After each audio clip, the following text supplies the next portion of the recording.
Under Section 107 of the Copyright Act 1976, allowance is made for fair use for purposes such as criticism, comment, news reporting, teaching, scholarship, and research. Fair use is a use permitted by copyright statute that might otherwise be infringing. The views and opinions expressed in this video and on UME Radio YouTube channel are those of the host and or the guests and do not necessarily reflect the opinion of UME Radio YouTube channel.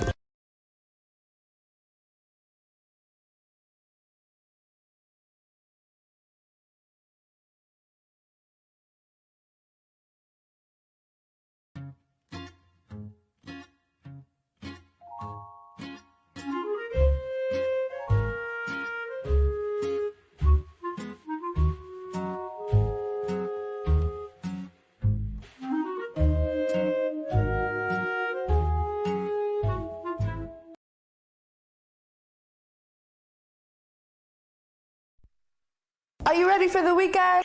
Weekends on UME Radio. Get the UME Radio app. Weekends on UME Radio. The sun is up and so are we. Subscribe to our YouTube channel and follow us on Instagram and Facebook, all at UME Radio. UME Radio.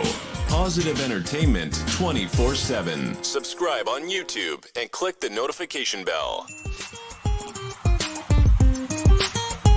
International.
Welcome to this daily encouragement from Our Daily Bread. David Roper wrote today's devotion, and he titled it, Well Done. The school, where my son Brian coaches football, lost the state title game in a hard-fought battle. Their opponent was undefeated over the past 2 years. I sent Brian a text to commiserate with him and received a terse reply. Kids battled. No coach shamed the players after the game. No one shouted at them for their mishaps or bad decisions along the way. No, the coaches showered the young players with praise for what could be praised. Along the same vein, it's good to know that believers in Jesus will not hear harsh words of condemnation from him. When Christ comes and we stand before him, he won't shame us. He'll see what we've done as we followed him. I think he'll say something like, "You battled. Well done." In 2 Timothy chapter 4, the Apostle Paul testified that he fought the good fight and looked forward to being welcomed by God. Life is a relentless struggle with a fierce, unyielding foe devoted to our destruction. He will resist every effort we make to be like Jesus and to love others. There'll be a few good wins and some heartbreaking losses. God knows. But there will be no eternal condemnation for those in Jesus. If we stand before him in the merits of God's Son, each one will receive his praise from God. Today's Our Daily Bread devotional scripture reading is from 2 Timothy chapter 4, verses 1 through 8. In the presence of God and of Christ Jesus, who will judge the living and the dead, and in view of his appearing and his kingdom, I give you this charge. Preach the word. Be prepared in season and out of season. Correct, rebuke, and encourage, with great patience and careful instruction. For the time will come when people will not put up with sound doctrine. Instead, to suit their own desires, they will gather around them a great number of teachers to say what their itching ears want to hear. They will turn their ears away from the truth and turn aside to myths. But you, keep your head in all situations, endure hardship, do the work of an evangelist, discharge all the duties of your ministry. For I am already being poured out like a drink offering, and the time for my departure is near. I have fought the good fight, I have finished the race, I have kept the faith.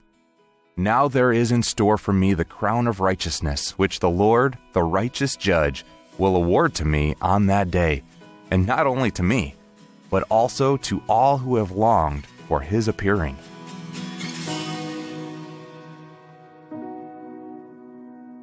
Let's pray.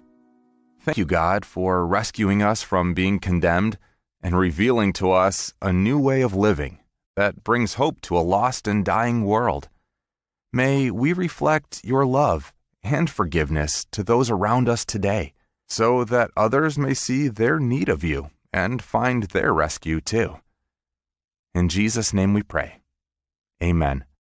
Thanks for listening. I'm Stephen, and today's encouragement was provided by Our Daily Bread Ministries.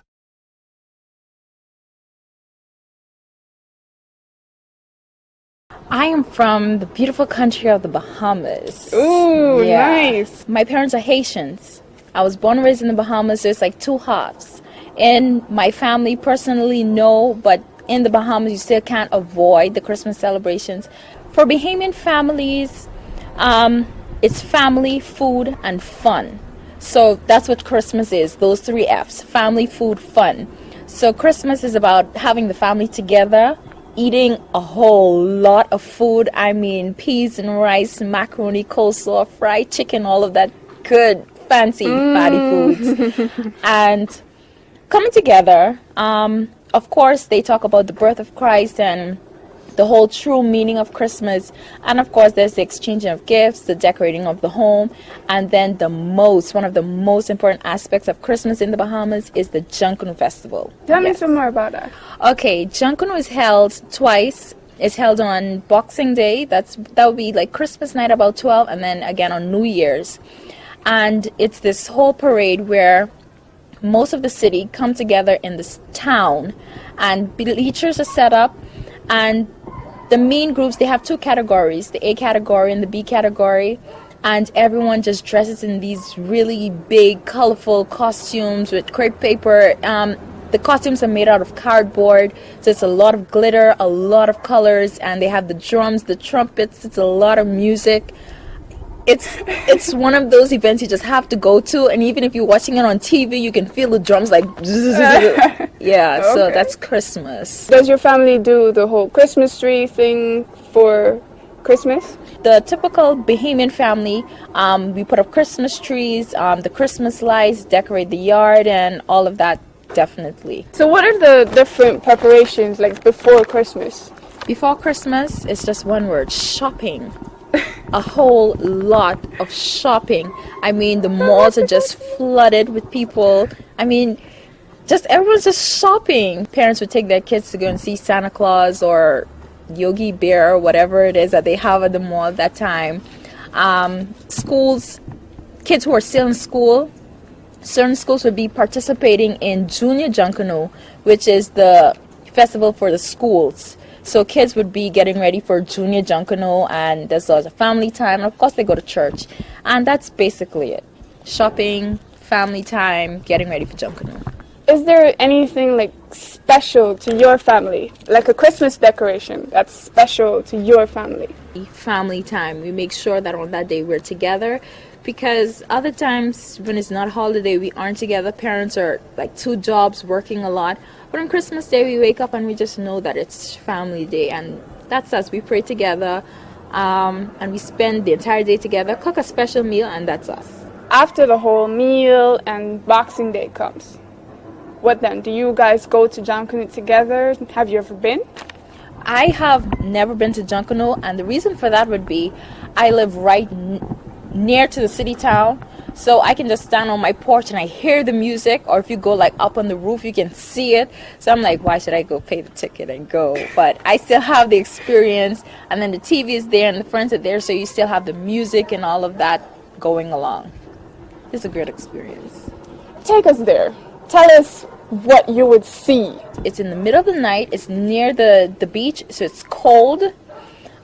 Everyone is up on their feet, moving to the music. The guys are just hitting those drums like with everything they have, and everyone is just, and the main groups are Saxons and Valley Boys, and they're sitting on the 2, like, you have the street, then you have like one group on the other side, the other group on the other side, and you have Saxons, Valley, Saxons. So it's, everyone's just shouting and chanting, but there's no strife, hostility. Everyone's just friendly.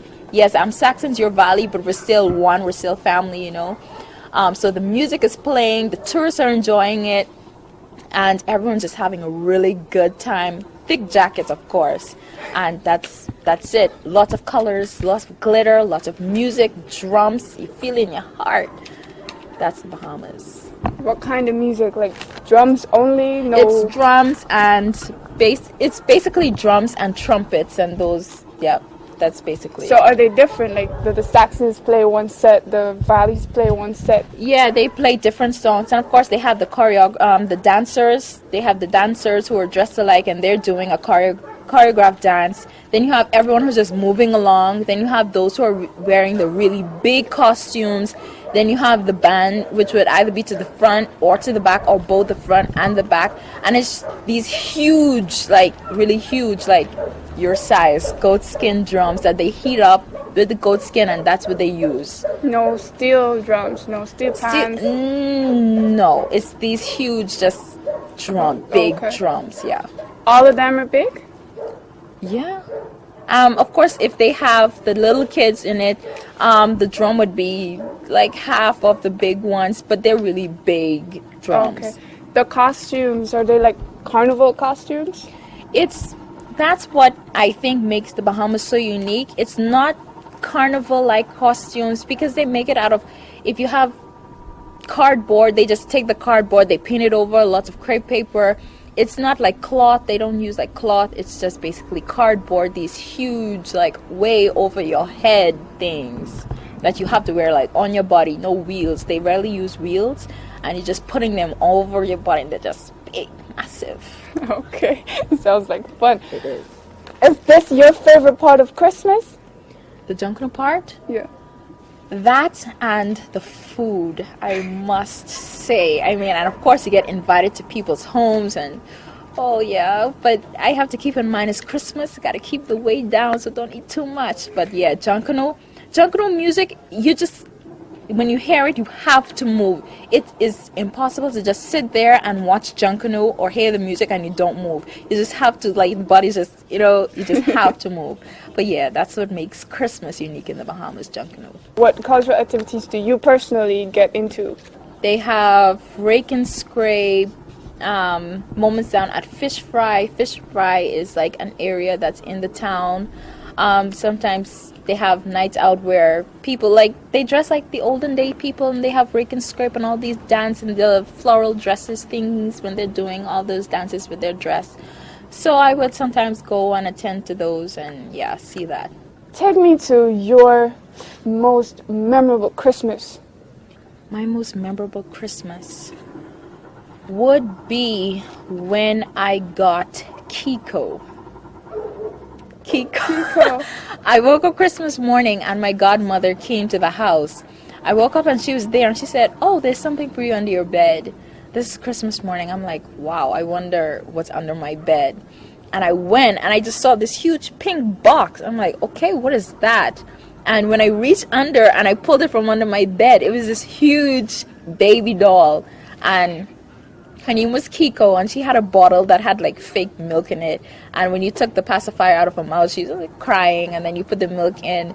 You put the bottle of milk in her mouth, and she'd stop. And she had short hair, and that was my favorite Christmas. I really loved Kiko, and then my brother just destroyed her. Aww. Yeah, but that was my favorite Christmas. Tell me why I would want to come to the Bahamas for Christmas. You would want to come to the Bahamas to experience a Bahamian Christmas because despite the fact that you're becoming as a tourist, you're walking into a whole new family. You are immediately accepted. Strangers just suddenly become family. Food is just like you've never tasted before. I mean, right now I'm just craving some real Bahamian food. The food is awesome. Junkanoo, of course, you won't experience Junkanoo like Bahamian Junkanoo anywhere else in the world. So, as I said, the 3 F's, that's what you experience when you come to the Bahamas. Family, fun, and food. Even if you don't have family in the Bahamas, everyone just becomes family. So it's family, fun, and food. That's what you experience for the Bahamian Christmas. So it's like that all the time, not just Christmas. How is it like before Christmas and after Christmas? It's after Christmas, the only thing I would say is different is that everyone is broke. And I think that's the same everywhere. But that family knit is there. That's one reason why I really love the Bahamas. Everyone is so close because the country is so small, the population is so small. So everyone in some way is related to someone else. So there's still that family unity, togetherness. That's a year-round thing. And then on Christmas, it just escalates even more. Then after Christmas, everyone is broke for a while, but then the family tie is still there. My memories of Christmas in Barbados are very fond. Christmas used to be short but intense. So once you saw the morning of November 30th, that was the start of the holidays. And it started always with this really huge and colorful parade. And right after that, all the decorations and everything went up in the stores, went up around the streets. Bridgetown came alive. There was a tree lighting ceremony immediately following Independence Day. The entire place just came alive. One of the big things for persons in Barbados is to decorate their homes with lights and different types of lighting arrangements. There's this particular area that I remember, Britain's Hill, and people traveled from across the island to visit that location because people were really, really creative with the light light arrangements and decorations throughout the entire neighborhood. And this became a major tourist attraction as well. Different churches would have different presentations, concerts, plays. The People's Cathedral, which is one of the mega churches in Barbados, they would have a special presentation called the Singing Christmas Tree, where the choir, which would normally be about 100 persons, would all fit into a stage which was dressed up like a Christmas tree, and they would have different skits, and they would be singing. And this again became something which the entire island would travel to the city to see. Christmas is never Christmas without food. Jug Jug is one that I'm sure everyone would hear about, and this is a special blend of peas and corn ground together, and some people baked it, some people fried it. It was a big thing in my home, just as it was in every other Barbadian home. Christmas just was not Christmas without Jug Jug. There are two things which are synonymous with Christmas in Barbados: ham and the chicken. Well, three things: black cake or Christmas cake. But chicken, year-round we eat chicken, but not like at Christmas. There's a very interesting thing about the Christmas cake. The Christmas cake was started usually in October or November. The fruit would be ground and placed in the fridge to ferment. We had a saying in Barbados: at Christmas, Christians do not drink alcohol, they eat it. You can actually get drunk from the Christmas cake, and it's not because alcohol is placed in it, it's because the fruit have fermented. The traditional Christmas day in Barbados began with Christmas service, which would usually be about 5 o'clock, except for Catholics. Catholics would have Christmas Eve service, which would end around midnight or just after midnight. Following the Christmas morning service, which would normally last about 2 hours, everyone made their way to Queen's Park, which is one of our national parks located in the city. The traditional thing in Queen's Park was to dress in one's finest, more or less to what we would say in Barbados, show off or pose. Then everyone made their way home for Christmas lunch, and then to sleep, which was something that I could never understand. Throughout the year, everyone would speak about Christmas. I am going to do this at Christmas. I'll do this for you at Christmas. I'm saving for Christmas. Christmas Day comes and everyone goes to sleep. As a young boy, I concluded that Christmas in Barbados was special as it was because it was the time that everyone got a chance to rest. So when I left Barbados and I went to other islands and other countries, I realized that Christmas was not the time of rest. Actually, Christmas Day was a time of great activity. It was a big cultural shock. Barbados, regardless of how good friends you had, it was understood Christmas Day was for family. You did not invite yourself to anyone's home, and you did not expect an invitation to anyone's home. And if you were invited to someone's home, especially if it was a member of the opposite sex, it meant that you were a bit more serious than just friends. Christmas Day was followed by Christmas Boxing Day. Now, Boxing Day was where you went out with friends, extended family, close friends. Those 2 days were really reserved for close family, well, for family and for close friends. In the words of the merry men, drink a rum and a punch of crema.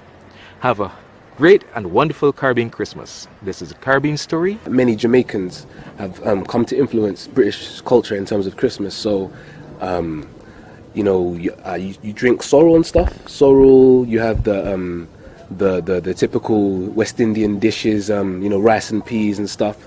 Also with a bit of a mix in terms of the UK culture, like roast potatoes and other dishes such as, do you know rice pudding? Rice pudding, Okay. Bit of rice pudding, and other sorts of desserts that are also served as well. So there's in many different ways that you have so many different kind of influences from the Caribbean. on UK culture? Definitely. At Christmas time or overall? Overall, I mean, in terms of music, in terms of, the reggae, the dance hall, all those kind of music played Christmas, that all probably all throughout the year also as well. this will be my first time spending so much time in Jamaica anyway. So this Christmas, I'll be spending time with my grandparents who live in St. Thomas, East Jamaica. And to be honest, I'm just looking forward to the family fellowship. I'll be honest with you, I'm not a big Christmas fan, so to speak, but I really do admire and really I'm into the whole thing about family and spending time together. And so, being that I've only actually seen my grandparents on 2 other occasions, it should be like a blessed experience for me, So what are you expecting them to do? What would you love for them to do at Christmas? At Christmas, okay, I guess you could say, cook some nice food. My grandparents sharing some old time stories about how my father's parents sharing some stories about how it was when he was growing up. How they spent time together as a family and stuff, and just really enlightening me in terms of family history and whatnot. Okay. Yeah. For Jamaica, there are certain traditions. What do you know of these traditions? Traditions in terms of what, like music playing and Grand stuff. market around Christmas time. Okay. Okay. I do know. Most likely the women spend a lot of time in the kitchen making sure that the food is ready. I know in Britain and also in America, stereotypically around Christmas, it's the turkey that's prepared. But I know probably in Jamaica it'd be most likely be a roast chicken or some kind of beef or jerk pork or whatnot. I don't know. You have to enlighten me. I'm not really, strong in terms of. Okay. Why do you think that though? I don't know. From what I've heard, I know that Jamaicans, they like, their jerk and stuff. I don't know how true that is. Have you ever been to any other island? Not at Christmas, just overall. Caribbean island? Yeah. No, Jamaica's actually the only Caribbean island I've actually been to. How is it different than your normal habitat per se? It's different. It's very different actually, because where I'm from in London, it's actually the most cosmopolitan, which means the most multiracial city in the world, which is even more so than places like New York. And so for me, this is very much more concentrated in terms of its Jamaican roots. Everywhere you go, you hear, the dance hall, the reggae, people blazing their music. People are a lot more outspoken, just ready to just, in your face. The taxi drivers, everything is a bit more, let's say, less reserved. Okay. Where I'm from, you don't just go up to a person and just, what I'm saying? You have to be quite brave to do a lot of things people do over here in Jamaica, Okay. So, yeah. Do you find that the culture is more fascinating? More fascinating. I'd say it's interesting, because like I said, where I'm from also, people don't really hold or regard Christianity with such a high standard. So upon coming here, I realized that everyone seems to be like a Christian or at least has some affiliation to Christianity. Whereas where I'm from, everyone has their own different kind of beliefs. So you'll find some people celebrating Christmas, some people celebrating other types of religious events. Like we have a lot of Muslims and whatnot. You'll find those who just go along with Christmas just for the sake of it. Like I said, I myself, I'm not really keen on Christmas myself, but most Christians tend to just kind of go along with it for the whole family side of things. So yeah, I'd say.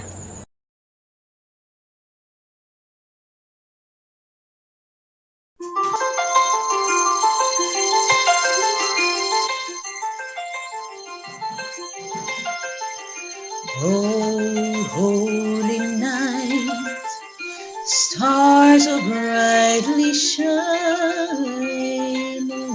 It is the night of our dear Savior's birth. Long lay the world in sin and error pining, till he appears and the soul felt his word. The thrill of the universe rejoices, for yonder breaks a new and glorious morn. On your knees, oh, hear the angels' voices. Oh, night divine,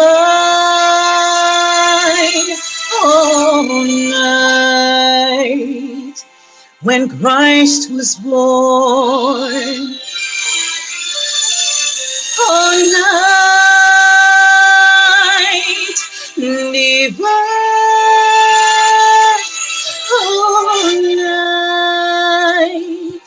all night divine.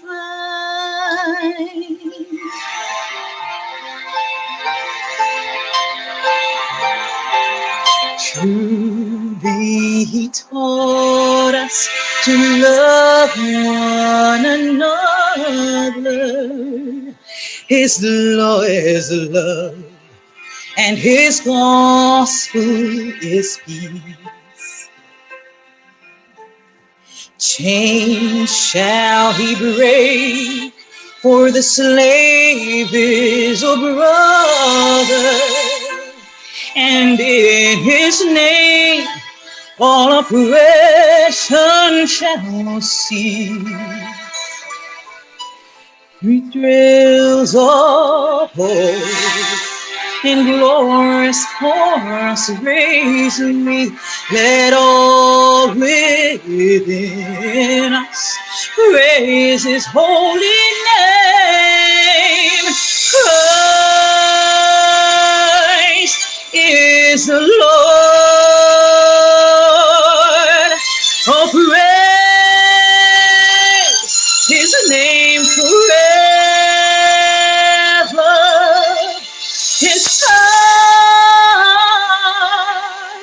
and glory,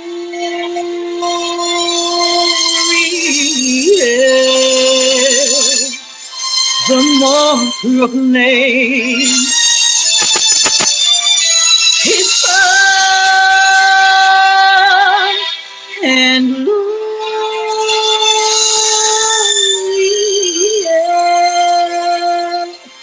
the more proclaim.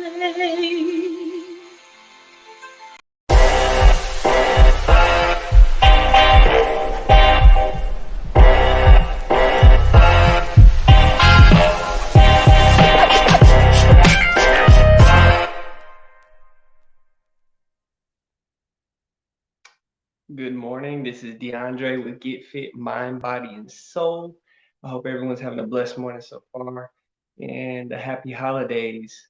Man, I'm just so thankful for the weekend show once again. We're always on point. We're always having fun. We are always working to get better. And that is how we should live our life.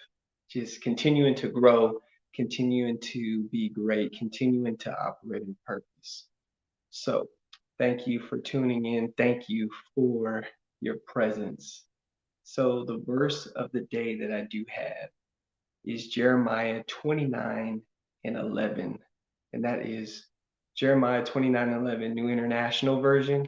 For I know the plans I have for you, declares the Lord, plans to prosper you and not to harm you, plans to give you a hope and a future. So, those of you that are wondering with this new year, what's going on? What is God going to do? Just know that God already has a plan for your life. So, I'm going to go into prayer how I normally do. So, those of you that are tuned in, bow your heads. Those on the weekend show, bow your heads. And let's get this thing going. So, thank you, Father God, for this morning. Thank you for your presence. Thank you for your love. Thank you for your peace. Thank you for your joy. Thank you for your excitement. Thank you for the extraordinary. Thank you for planning my life, planning our lives the way you want us to live them. Thank you for giving us the gift and the gifts that we can share with and to others. Thank you for us being a living testimony. We all have special gifts, special things we can give to the world and to be a contribution to the world, but to never forget who you are and whose you are and what you created in us. and to know that we always have you no matter what is going on in our lives.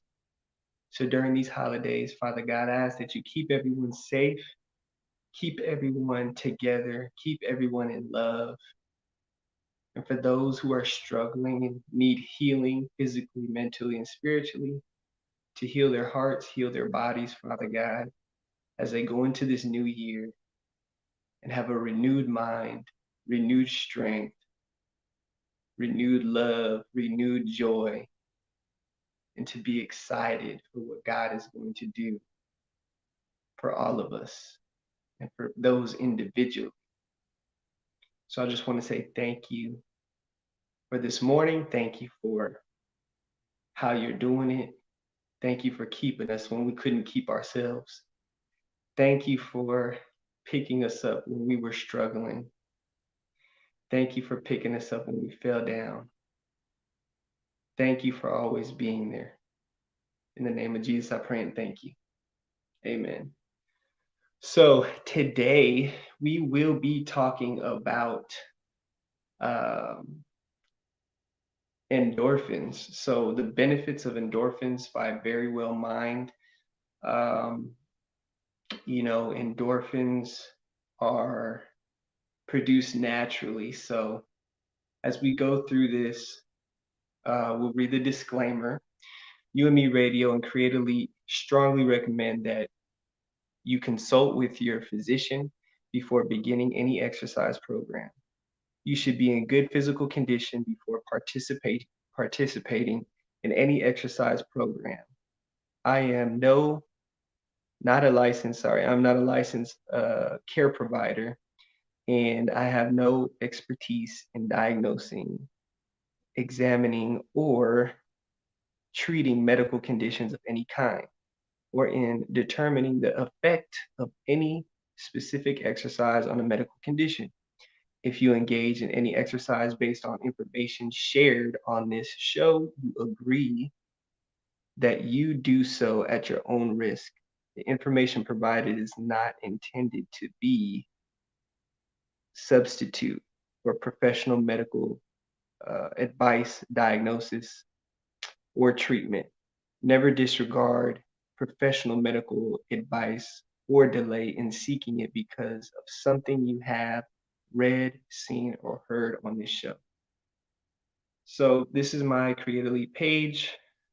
Those of you that would love to follow me, go ahead and do so now. Let's get my followers to 1,000 followers at least by the end of the year. What is it? I got 15 days left, or is it 14 days left, 13 days left until the new year. I got about 455 followers. So those of you tuned in, like, share, comment, subscribe. But we're going to dive into the first question. What are endorphins? So the name comes from two words, endogenous, which means coming from the body, and morphine, the opiate pain reliever. So it makes sense that endorphins are your body's natural pain reliever. But what are they exactly? Endorphins are a group of peptides that are produced by your pituitary gland. So pituitary gland is in your brain. It's like it's a pea-sized in your brain. It's in your brain. So endorphins are a natural thing. They're peptides. So it's a natural thing that comes from your body. So it's a pain reliever. So it is like it's like morphine. It's an opiate. It's a natural feeling. So if you sprain your ankle, fall on the ground, that's what releases those endorphins to help with the pain and the stress. And truly, I think personally with myself, I feel like that's why I'm able to deal or cope with certain things. I mean, you think about football when we're running, when we're getting hit, we're getting tackled. I mean, that stuff hurts. So going throughout that game, right, we're probably releasing endorphins, releasing those natural endorphins, right, because we're excited, we're having fun. And then also we're getting hit with helmets and shoulder pads and that's a help. Endorphins help relieve that pain. So we're able to push through that game until the game is over. And then when the game is over, that's when we feel that soreness. So what are the benefits of endorphins? So um, it reduces depression, reduces anxiety. It can help build your immunity response. It also is it helps with your, sorry, give me one moment. It helps with your regulation of your appetite. So it may help with your appetite and improve self-esteem. So it gets you excited, it gets you happy, it gets you going. So if you're wondering why you're not excited, why you're not feeling a certain way, you got to increase those endorphins. So we'll go to the second question here, right? The second question, what are the effects of low endorphins? You have increased depression, increased anxiety. Um, man, you're at a higher level of pain and stress. You're not able to cope with things. You're more susceptible to addiction. So it's always important, or it is important to understand what endorphins do, and if you're low in endorphins, how they can affect you. Um, Most people wonder why they're not excited or happy. There's certain things that you can do to actually boost those endorphins. But I'll say myself, I can see why when I go work out, right? When you go work out, um, it's a great feeling. When you're doing things that are fun, it's a great feeling. When you're having great conversation, it's a great feeling. When you're thinking positive and you're excited, it's a great feeling. So for me, I just always think about what makes me feel good, the right things that make you feel good, of course. Um, and that'll lead to our third and final question. What are some ways endorphins can be increased? So, one of the ways, there's one, well, there's many, but I'll give you one for right now. So, one of the ways for your endorphins to be increased could be meditation. Okay, you think about meditation. Those of you that meditate, right, we're on Get Fit Mind, Body, and Soul. Those of you that meditate, prayer. So, those of you that meditate, think about how calm your body is, how relaxed your mind is, and how you can actually operate and walk, talk, move after you're done meditating. Think about how you're stressing about something and then you go meditate. I mean, I have a personal experience for myself of me meditating, being calm, or being stressed before and then meditating and now I'm calm. So those are ways you can release that natural feeling, that feel good, and then you can go about your day and do what you need to do. And it just helps you keep a balance. It helps you keep a natural balance with yourself, with your mind, with your body. So another way could be aromatherapy. Those of you who are into aromatherapy, the smells can alleviate and build up those endorphins. So that's something that, you know, I've actually experienced as well. Just during a workshop that I took, we would have some aromatherapy going on in the workshop, you know, to keep us calm, keep us in spirit, keep us focused, and it actually helps. It actually helps. It actually, you know, got me excited. It got me going. It had me relaxed. And that's how we should be. We should be at peace with our mind. We should be at peace. We should be excited. We should be happy. We should be ready to go at all times.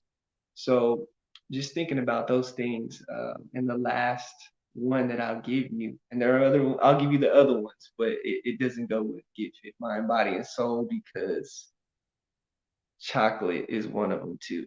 So those of you that love to eat chocolate, chocolate can boost those endorphins. But since we're on the healthy tip, I know sometimes we like to cheat a little bit. You know, sometimes I eat some cookies now and again, frosted sugar cookies. But you know, just hold off on it. Sometimes I gotta hold off on it.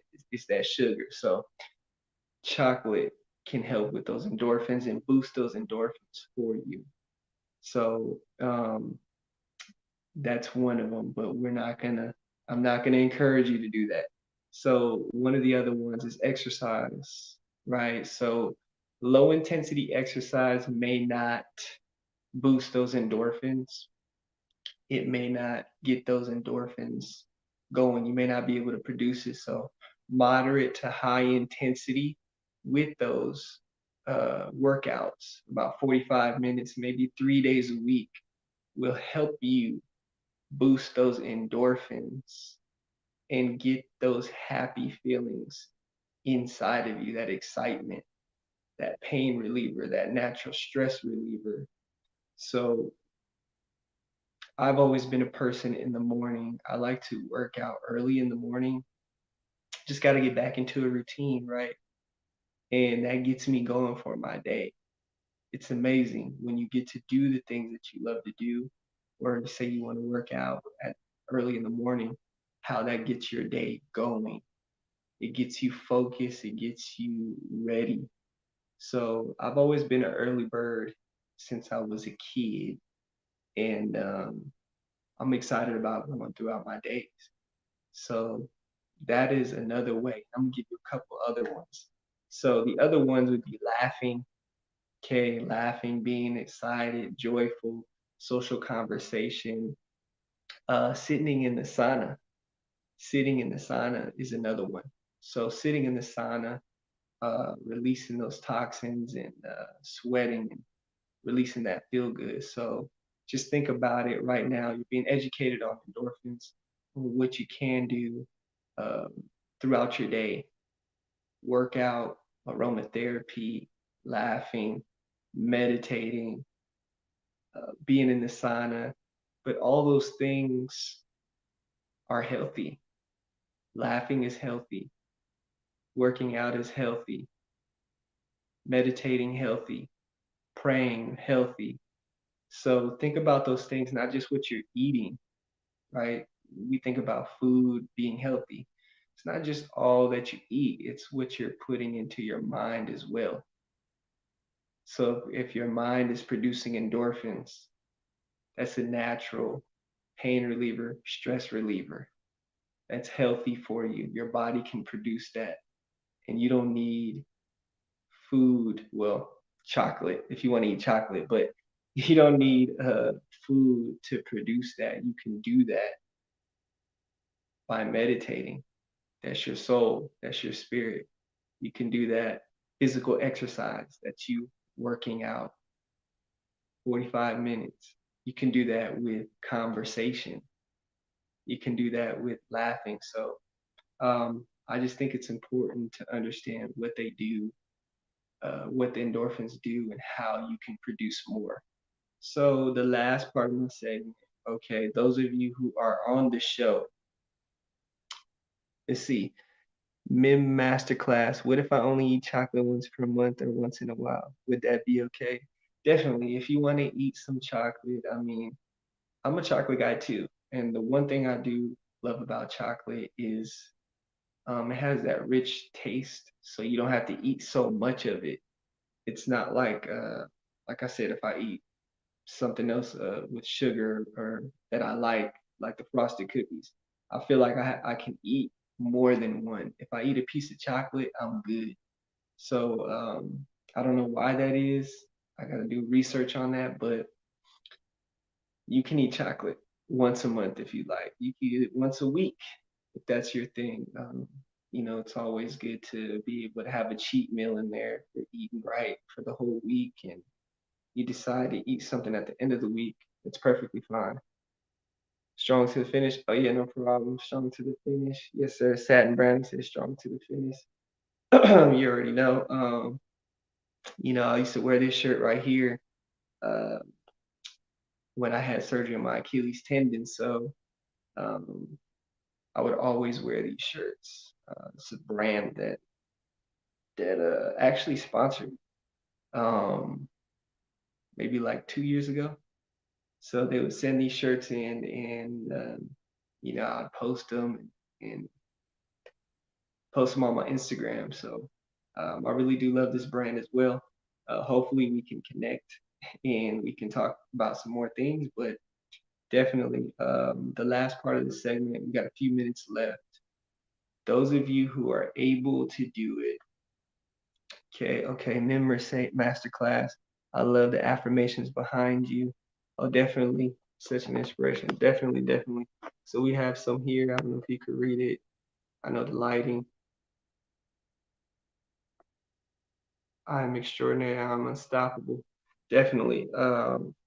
Affirmations are big for me. And, just thinking about it subconsciously when you're around a room, right, of words, of affirmations, whether you know it or not, you're looking at it, whether you know it or not, you're reading it, whether you know it or not, it's being built up in your mind.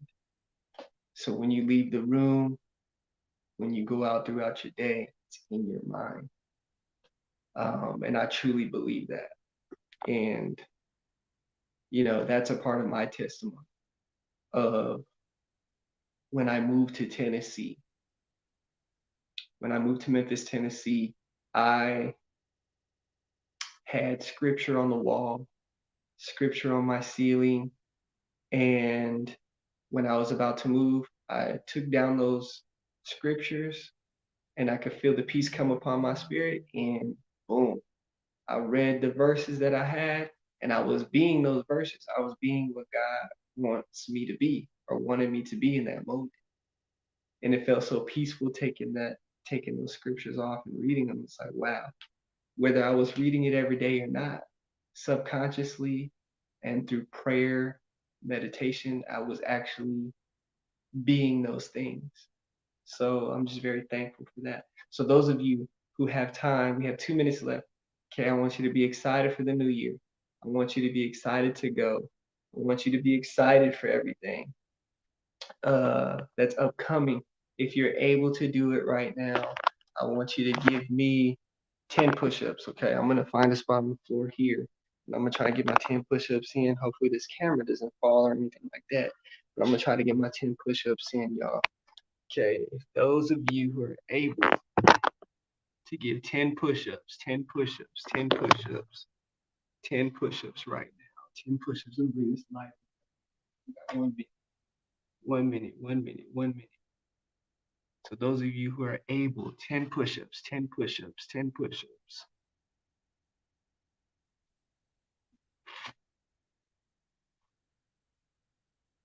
7, 8, 9, 10. 10 push-ups. If you can go more, I'm gonna go 10 more.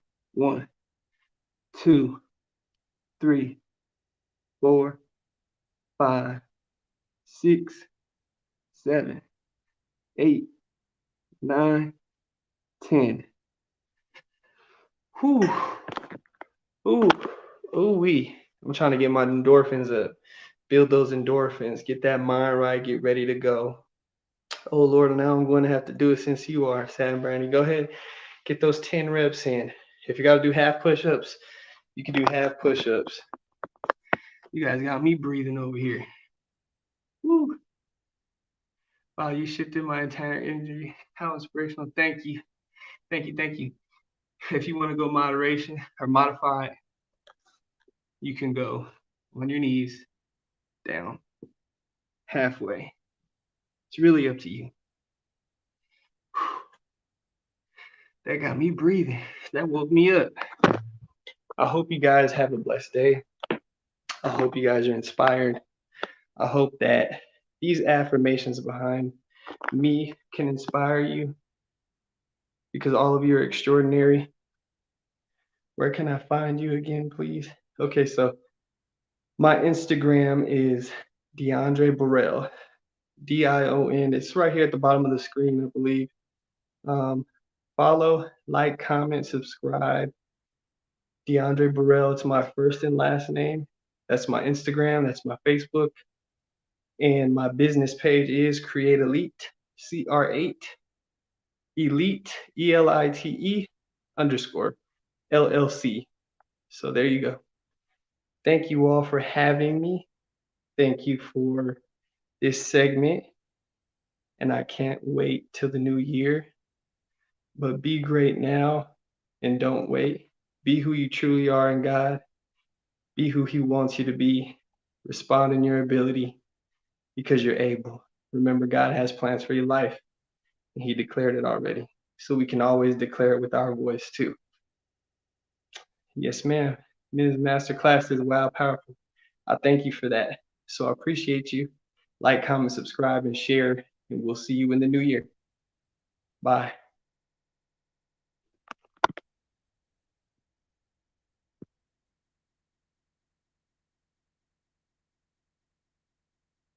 The name of my book is Reborn.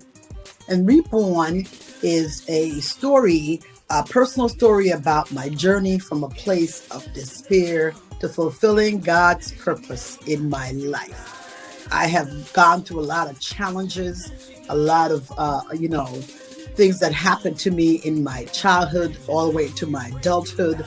And the Lord impressed on my heart to write my story, to share with others. Because, one thing about me, I'm transparent. And I believe when you share your testimony is to help somebody else get out of their situation. Because a lot of us go through a lot of changes, a lot of challenges in life. Especially, I grew up in the church world, a very strict environment, very religious environment. And it had a lot of, stressors in my life. I didn't know who I was as a little girl. I grew up with parents. My father was a pastor, and I was totally lost in this church world. I didn't know who I was, or if I was worth anything, or if I had any type of purpose in life. So my vision about God was so warped because I never thought God loved me the way they presented it. So I was a very lonely young lady. I had a lot of low self-esteem. So I was just really trying to maneuver and to find my way, through life. So it was God who helped me through the process, even though I wasn't focusing on Him as much. I want to share something, and chapter 2, page 17, Forsaken. I just want to read a little excerpt of it. And it says, in 1975, as I attended middle school and the family moved to a large 4-bedroom apartment building, was at this situation things began to worsen for me. For instance, I was punished a lot. At times I never understood why. My father never believed that Christians told lies. For instance, if someone from the church would report to him that they saw me somewhere and was doing something wrong, I would deny it. However, I would be told that I was a liar and received a beating for it. So I became so tired of constantly being blamed and beaten for situations where I didn't have any idea. So I tried harder to be good, but notice each time I tried, it wasn't enough. And I realized that each time I would speak things, my mother would tell me to be quiet. And after a while, she developed a resentment to me. And, so I struggled a lot to be a part of a family. I struggled a lot to be seen. I struggled a lot to be loved. And this book is to help others who are struggling to find out who they are and find out their identity and who they are in God and whose they are, because it's so important to find who you are, you find yourself, because once you know who you are and knows whose you are in God, your life changes, and then you're on a path where you're evolving and growing and building, and you are increasing in self-esteem. And the more you understand yourself, is the better you are how to handle situations in your life and even handle people, to work with people and to really learn how to be empathetic, learn how to, reach out in some way, shape, or form, and to be where can be there in the moment with that person because you understand where they're coming from. Because you see a lot of what they're being challenged with is the same thing that you were dealing with in the past. So when God delivered me, I was able to share this story in order to help others to heal. I'm coming from someplace, a place of darkness. A new me came forth. And I'm like, God, this is a powerful title, because it sends a message, that when God rejuvenates your life, it's like you're into a new person. You're very different. It's like you're starting over again from scratch. It's like, wow, it's a new day, a new dawn. So this title was so fitting for my journey and where I came from.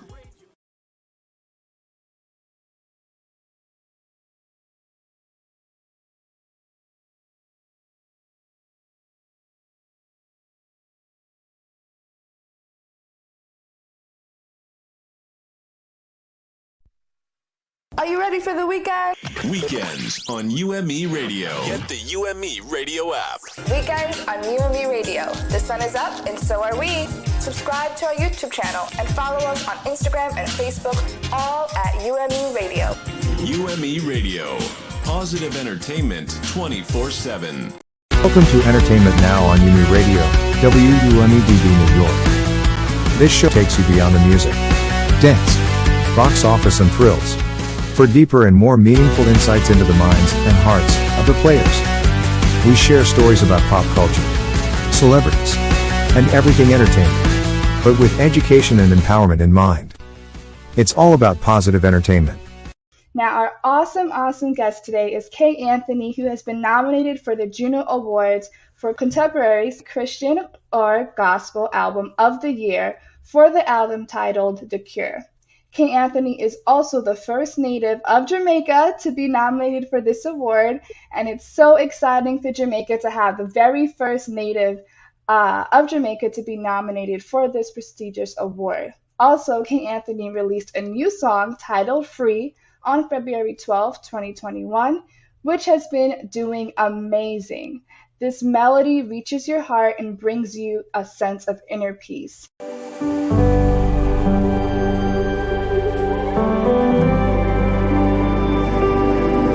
When I lift my eyes to the hills, I remember where my help comes from. There's no darkness that your light can put out. Your glory is my mercy, and forever I wanna be praising your name for how you set me free. Kay Anthony's music has been such an inspiration to many people.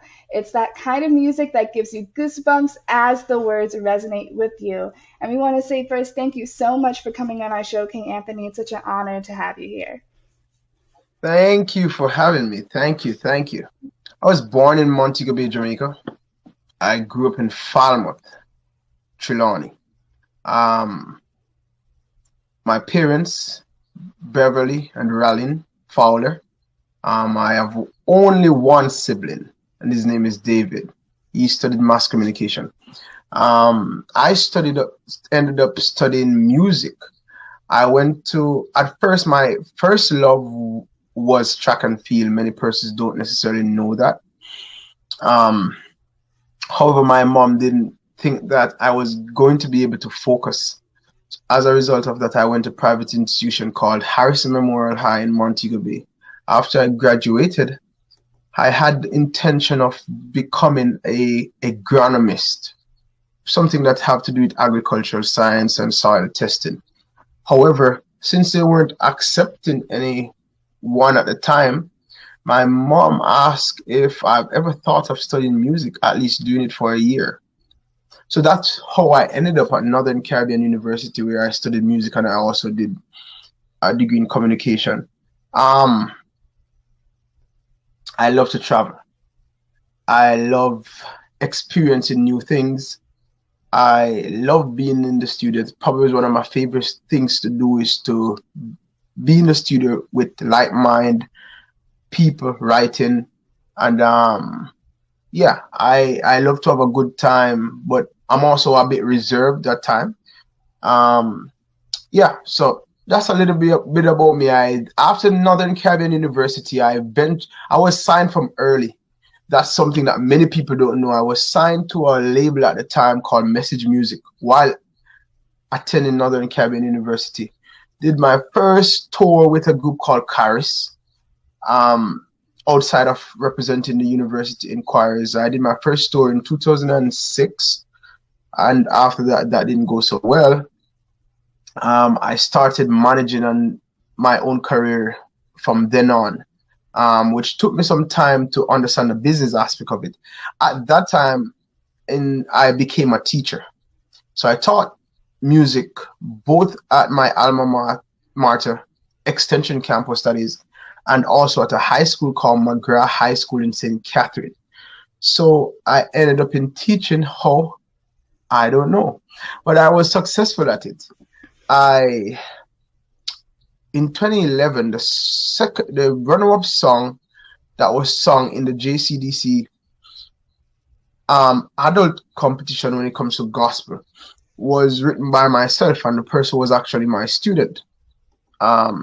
Yeah, I know I probably sound old, but I'm not that old. But that person was my student, and I developed a more passion for writing from early, and that I would say motivated me to even push more into writing. I ended up working with a producer in Jamaica by the name of Dwayne Wire Campbell, a phenomenal guy, and I started building from there, from what was left off, from the fact that I was signed early and I had to come out of that contract, and have been working ever since. I was first an artist, I would say, before even becoming a teacher, because even before leaving university, I was deeply involved in music. I would record almost I would leave from here in Jamaica called Mandeville, Manchester, to Kingston area, specifically Portmore, to record almost every other Wednesday or almost every Wednesday. That was how I got signed, because I was actually renting the facility. Okay. So what I've learned is pretty much, I've learned to persevere. I've learned to bounce back from the hard times. Some stuff I just won't get into because I've forgiven whomever was a part of certain situation that I had early in my career. But I've learned that you need to understand the business of music. I have to understand the business of music. I studied music. So it would be very bad of me not to want to understand the mere fact that I'm investing in the talent that God has given me. How can I recoup? So I've learned to persevere. I've learned to pray hard. People will see you and have perceptions. So they will think that life is perfect. And the reality of it is they don't know how much hard work you have to put into it. Mm-hmm. So one, you have to know what God has given you, what God has laid on your heart. And in so understanding, you have to then say, how am I going to get this done? Now, the best thing you could ever do for yourself is to consult whom gave you the purpose. Mm-hmm. And so I had a lot of fights with God while being in university. I would cry. I would say, why is this not working out? Why is this not? People don't even understand. So this interview is a very good one for me, so people can probably get a little bit more insight into who I am as a person, because people have a perception of who they think I am. One, because I was involved in modeling, I was involved in fashion, but they don't know my passion for soul winning, my passion for bringing a message of hope to people, a passion for letting people know who's my God. Yeah. And yeah, I hope I answered your question. Yes, you did. Yes, you did. I believe, Jesse, you have some questions for him as well? Yeah, we do have some questions coming up. I do have one question slash comment talking about your passion for God. For our listeners who are listening and not viewing right now, you have a Jesus over COVID sweatshirt on. Can you tell us? It's really good. The COVID part is scratched out, guys, in red. Can you tell us a little bit about that? Or I don't know, like what made you buy it? It's cool. It's a cool shirt. I actually didn't buy it, you know. I haven't been doing so well, so you guys need to pray for me. So actually, this merch was sent to me to do a shoot. So it's funny, when I came in here, I saw it and I said, you know what? I'm gonna put it on. Yeah. But I'm actually supposed to do a shoot in this, probably exactly how you see me look at this point in time.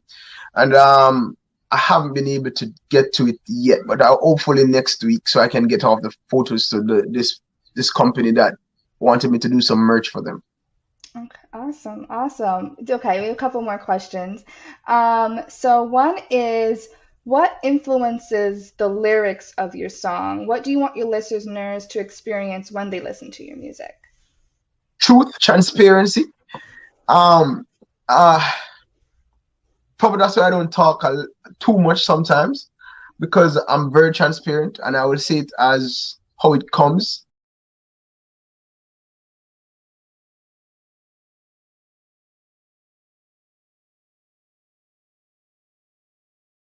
The Christian walk isn't the easiest of walk. However, if we submit, it makes it easier. And a lot of times the issues that we face, the challenges that we go through is as a result of not submitting early to God's. Sometimes God will give you a little thing that He's saying, hey, I need to get your attention here. Mm-hmm. Sometimes we take long to fall into that path. So I want young Christians and young people and people in general to develop a true passion and a true love for Christ. Have a real relationship, a genuine relationship, like how we are conversing at this point in time. Understanding that God is real and it's not a figment of your imagination.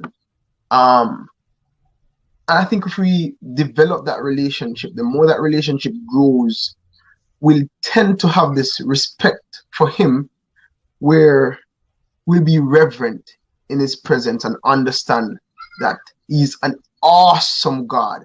So it all boils down for me in our Christian walk as in developing a relationship with Christ. I want young people to know that if you fall, you can rise above that hurdle. I have fell many times in my life, but the good thing is that I have accepted God's mercy and moved forward instead of staying in the same position. I want young people to know, and people in general to know, that the best decision they could have made is to accept Christ. Okay, so we have another question that says, how intentional do you have to be to achieve your success? And what are some things that people may not understand, to dive a little bit more deeper into the business of music versus business as other businesses? I don't know, let's say retail, of them starting their own business or something like that. Oh, intentional. One, you have to know if this is what God has set out for you to do, else you'll be kicking against a stone. Mm-hmm. From early, I had a. Should I tell them this?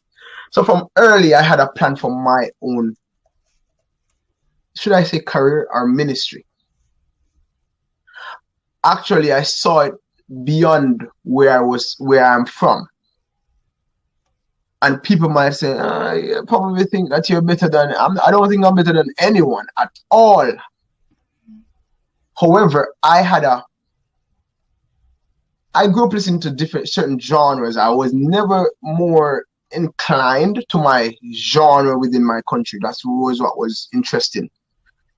And so when I started doing music, because at that point in time when I was interested in music, I didn't think of doing music professionally. As I said, the way I got into music was as a result of not being able to attend that particular university and starting out doing planning to do 1 year of university studying music and then switch. As I said, first, you have to know as a person, is this what God desires of you? Because sometimes we do things thinking that this is what God wants for our lives, and this is not what He wants. Mm-hmm. Now, since He has given you this talent, what are you going to do with it? How are you going to nurture it? I decided, outside of the fact that I went to university, to do some more work outside of that, because I wanted to build what He has given to me. So it doesn't come easy. So you have to work. So I'd go to this voice class here. I would partner with different persons to improve on my writing.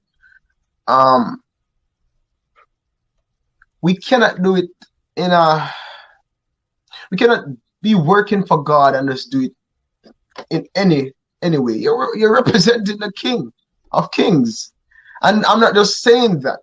If we're going to do it, you have to do it to the best of your ability, means that you're going to invest the time and the effort and the energy into it. The best version of who you, it's a cliche thing, but this is a reality. You're supposed to give the best version of yourself. And the best version of yourself is simply working to the best of your ability, acquiring all the possible knowledge that you can acquire to build what God has given to you. And that is how the story of the talent really reveals itself, in the sense that talent was given. What have you added to it? What have you done with it? Did you go out and search for more knowledge and then build on top of that? Or did you just say, oh, it's not enough? I'm not the best vocalist. I knew this from the get-go. I'm not the most handsome person. So I present myself well.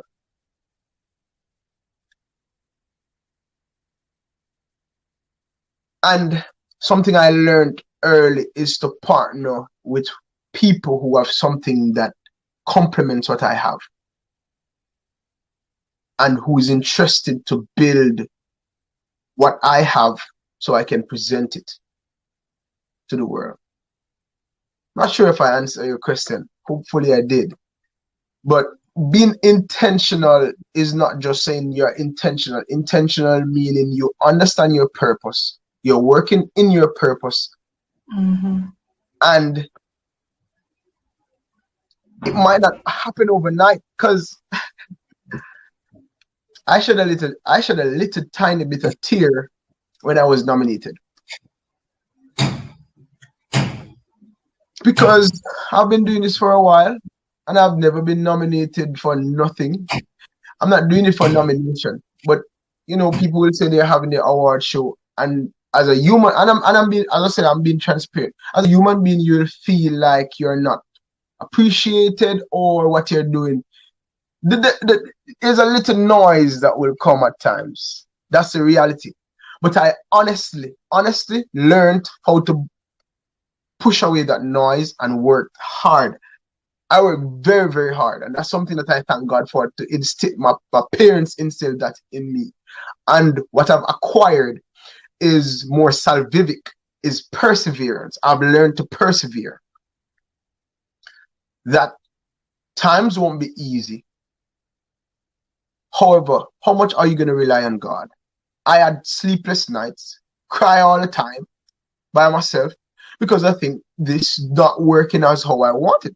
But what I've learned is sometimes we pray for things, not realizing that we are not prepared for it. Before you pray and ask God to open or enlarge your territory, you need to make sure that you're prepared for that. while I'm working, God has revealed my intent and who I am as a person. And if I'm honest, which I should be, or which anyone should be, then I turn to God and I say, hey, my intent is not all right. And I thank you for revealing that to me. I need your help to make sure that my intention is right. Do you understand what I'm saying? Yep. Yes, Because definitely. sometimes we are doing something and we there's a part. You have to be honest. There's a part of you that want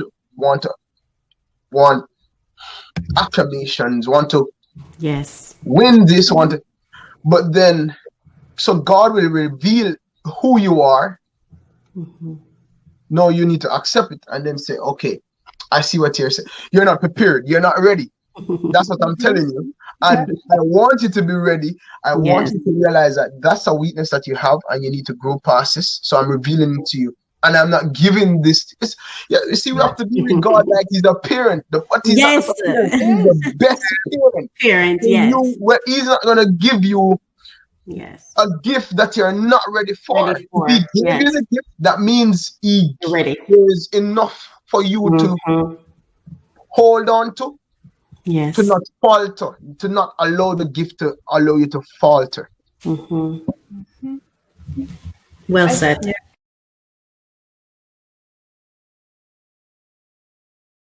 A parent's not going to give a 9-year-old keys to the car to drive. No matter how if it's a smart parent. If no it's a smart parent. Exactly. A smart parent is not going to do that. They're going to wait till they're age appropriate to start to learn how to do that. Yep. All right. Understanding. You see, there's many things. We have the information. We sometimes don't get the understanding at the same time, but sometimes we don't get the gift of how to apply the information. And if you're not able to apply that information, God is not going to move you. I've invested so much money in music. I thank God for the wife that he gave me. I've invested so much money in music. It would blow your mind, but it's because I had a dream. I had a dream from early. What I would tell any young artist is, I go back to the same thing. You need to know that this is what God intended for you. Sometimes we ourselves birth some ideas that is not what God intends. Because it looks good. It looks good. I know a few artists that people see on TV. It looks good, but it's not all gold. It's not. It's the truth. If some people would tell you, they would tell you that it's the truth. So they need to really invest in your talent. If you think this is what God has chosen you to do, you need to invest in your talent. Especially before. What does invest in your talent? What does that look like? Okay. Thanks you for allowing me to, so I could express it better. Everything takes stages. So you want to work with people who brings quality. Because the reality of it is, if someone present me with, say, if somebody should contact me now and say, hey, I want to do a song with you, your presentation is going to be, I have a very high standard for my own self. So people might think I'm cocky because I might say no. If they only knew me as a person, it's only now that I've learned to be more mature and handle it better. But I have such a hard time beating up my own self. If someone send me a product that's not where my ears are minded, I'm gonna nice to say at this point in time, no. So you have to build yourself in terms of working at the right people, trying to pull together a team of people around you that believe in what you have. Because if you're the only one that believe in what you have, sometimes there's a concern because you're probably hearing something different. Sometimes your mother shouldn't be your biggest support in a sense that saying, oh yes, everything she says is good. Always be a student of your job, of your gift, of your ministry. Be a student. Be open to learn, and learn fast. Try to work. In building yourself, you probably need to think, how am I going to acquire the money to invest back into the gift or into what God has given me to present to people? So that's something that you have to think about. Because in working with someone who brings quality, it's going to cost. Because they pay for their time of learning, etc., etc. And as a result of that, it's going to cost more than the average Joe. You might go and knock up a guy and say, hey, I want to do production with you. It's different.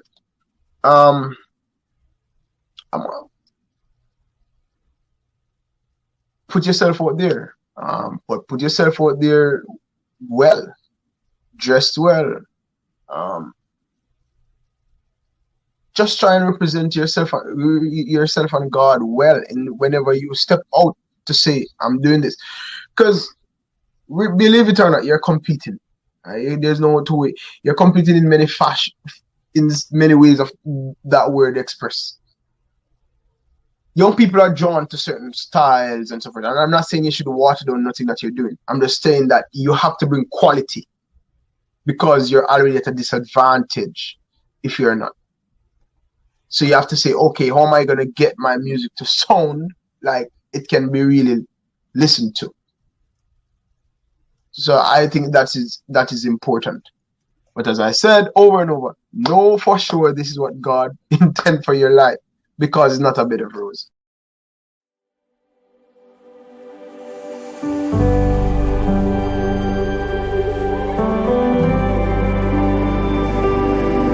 When I lift my eyes to the hills, I remember where my help comes from. There's no darkness that your light can put out. Your glory is my mercy, and forever I wanna be praising your name for how you set me free. Whom the sun sets free, oh, is free indeed. Everything I was, you cast into the sea. Your forgiveness is my only memory, as I simply be one whom the sun sets free. When I lift my eyes to the King, I remember all that matters. There's nothing that I've done where I can boast. I'd still be in chains were it not for grace. So I will sing of how you set me free. Whom the sun sets free, oh, is free indeed. Everything I was, you cast into the sea. Your forgiveness is my only memory, as I simply be one whom the sun sets free.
the sun sets free.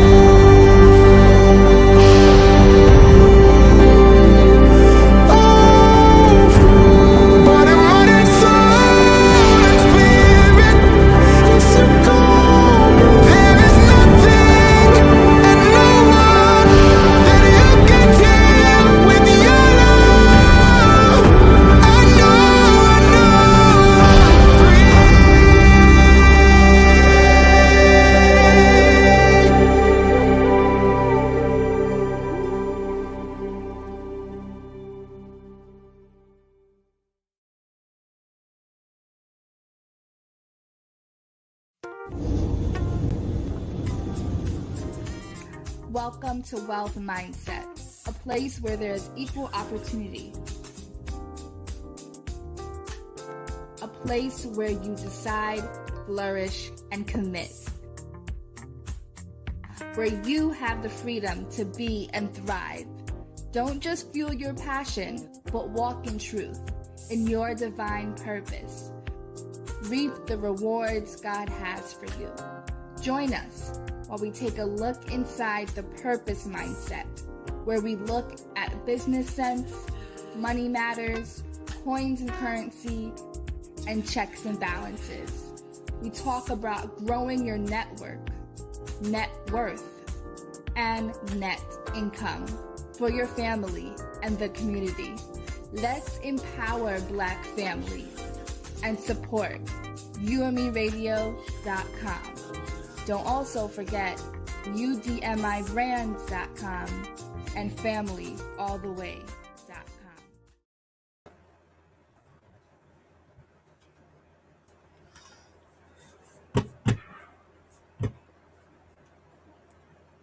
Good morning, good morning, good morning. All right, happy holidays. Merry Christmas.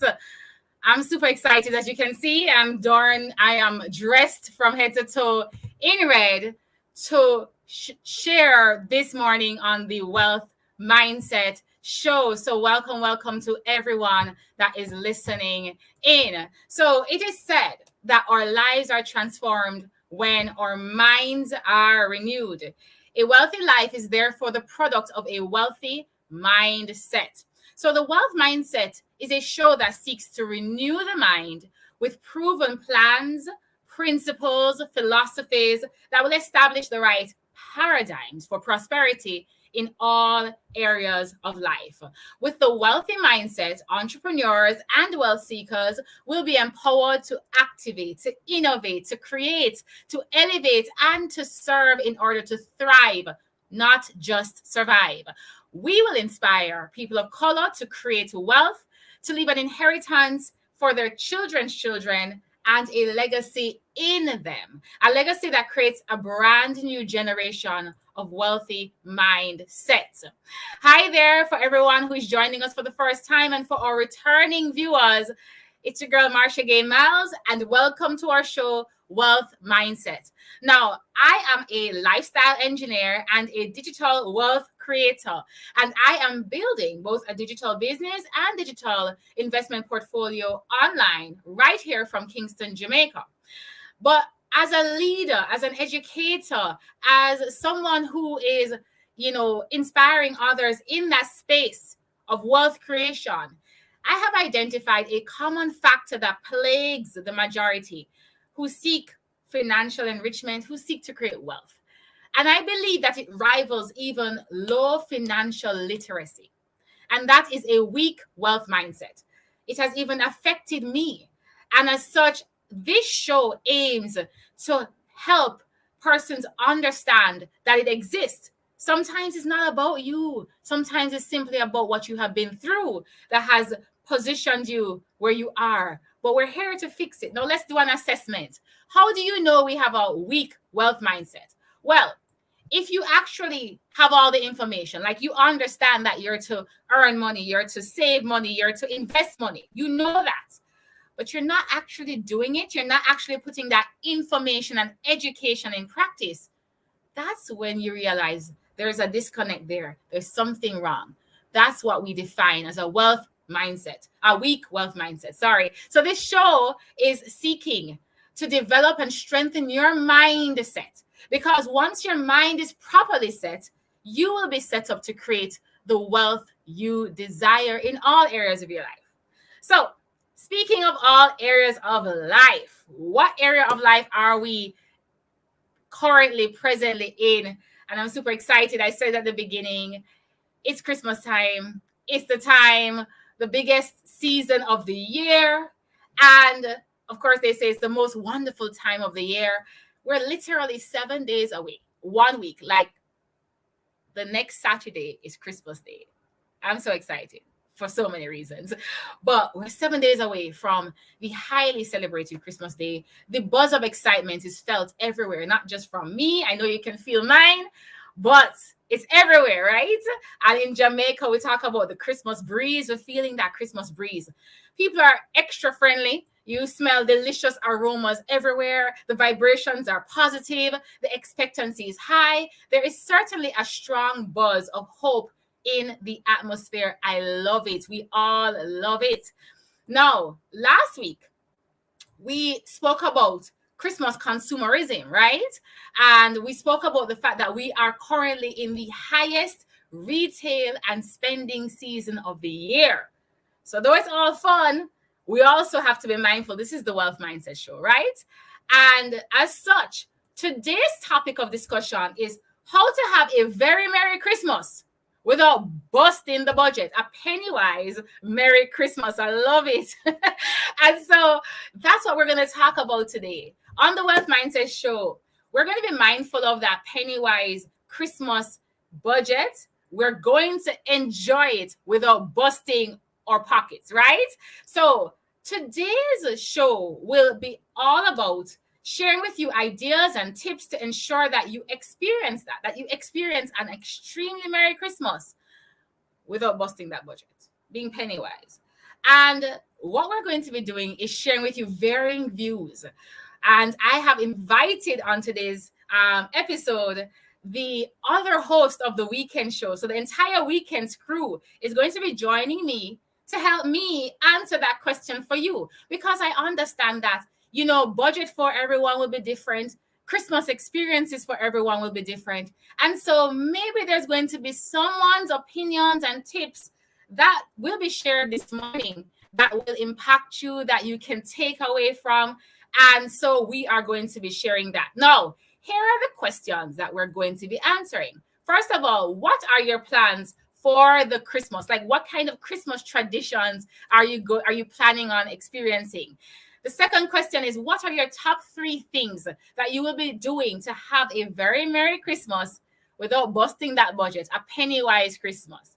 And the third question is, what is one major thing that you'll be treating yourself to? Because it's Christmas, okay? We gotta have a little treat for ourselves. So what is that one thing that you'll be treating yourselves to ensure that you have a very Merry Christmas? So I'm going to start, okay? So my question, the first question was, what are the plans for the holidays? Why I love Christmas is because I get a 3-in-1. What do you mean, Marshall? Well, for me, Christmas is, first of all, starting with the reason for the season, which is Christ. And so as a Christian, as a Christ follower, I celebrate Christ. So Christ is number 1. Then number 2 is the fellowship with my Christ-given family, my church. And number 3 is the fellowship with my biological family. And I have an awesome one. So my Christmas tradition is actually a 3-in-1 because I get to do all 3 of those things in one location. So the location is Garden Town. You may not know about Garden Town. I'm from Jamaica. I live in Kingston, Jamaica. But Garden Town is in the hills of rural St. Andrew, Jamaica. You would have heard about Blue Mountains. Well, you can't get to Blue Mountains without passing through Garden Town. So it's on its way up into the very world famous Blue Mountains. And it's a phenomenal town, beautiful. It hosts this beautiful statue of the world famous poet Louis Bennett and all that jazz. So why am I going to Garden Town? Because my family's from Garden Town. My mother's family is from Garden Town, and our family church is Garden Town Methodist Church. So at 6 a.m. on Christmas morning, you're thinking, Marsha, really 6 a.m.? Yes, You have to do it at 6 a.m. We're driving to Garden Town. We're going to church. We're going to give all praise and glory to God first for the Christmas morning service. Then I get to fellowship with my Garden Town Methodist Church family. Then here's the cool part. We have to talk about the food. Breakfast by the riverside. Because Garden Town has the hills and the valleys, and the Hope River flows through Garden Town, and right behind the church is the river. So imagine going by the riverside at 7 a.m. when the sun is rising, and we're drinking hot cocoa tea and blessing that meal and having a fabulous traditional Christmas breakfast with the ham and everything together. Then, of course, we leave and return to Garden Town because right across from the church is my grandma's house. And in my grandma's house, all of us gather, a whole 50 plus of us, because I have a huge family, okay? And we gather and we have a feast. Or Christmas in the Caribbean is very much likened to the Thanksgiving in North America. So that's my plan. That's my tradition. It's not going to change. It ain't ever going to change. That's what I'm doing for Christmas.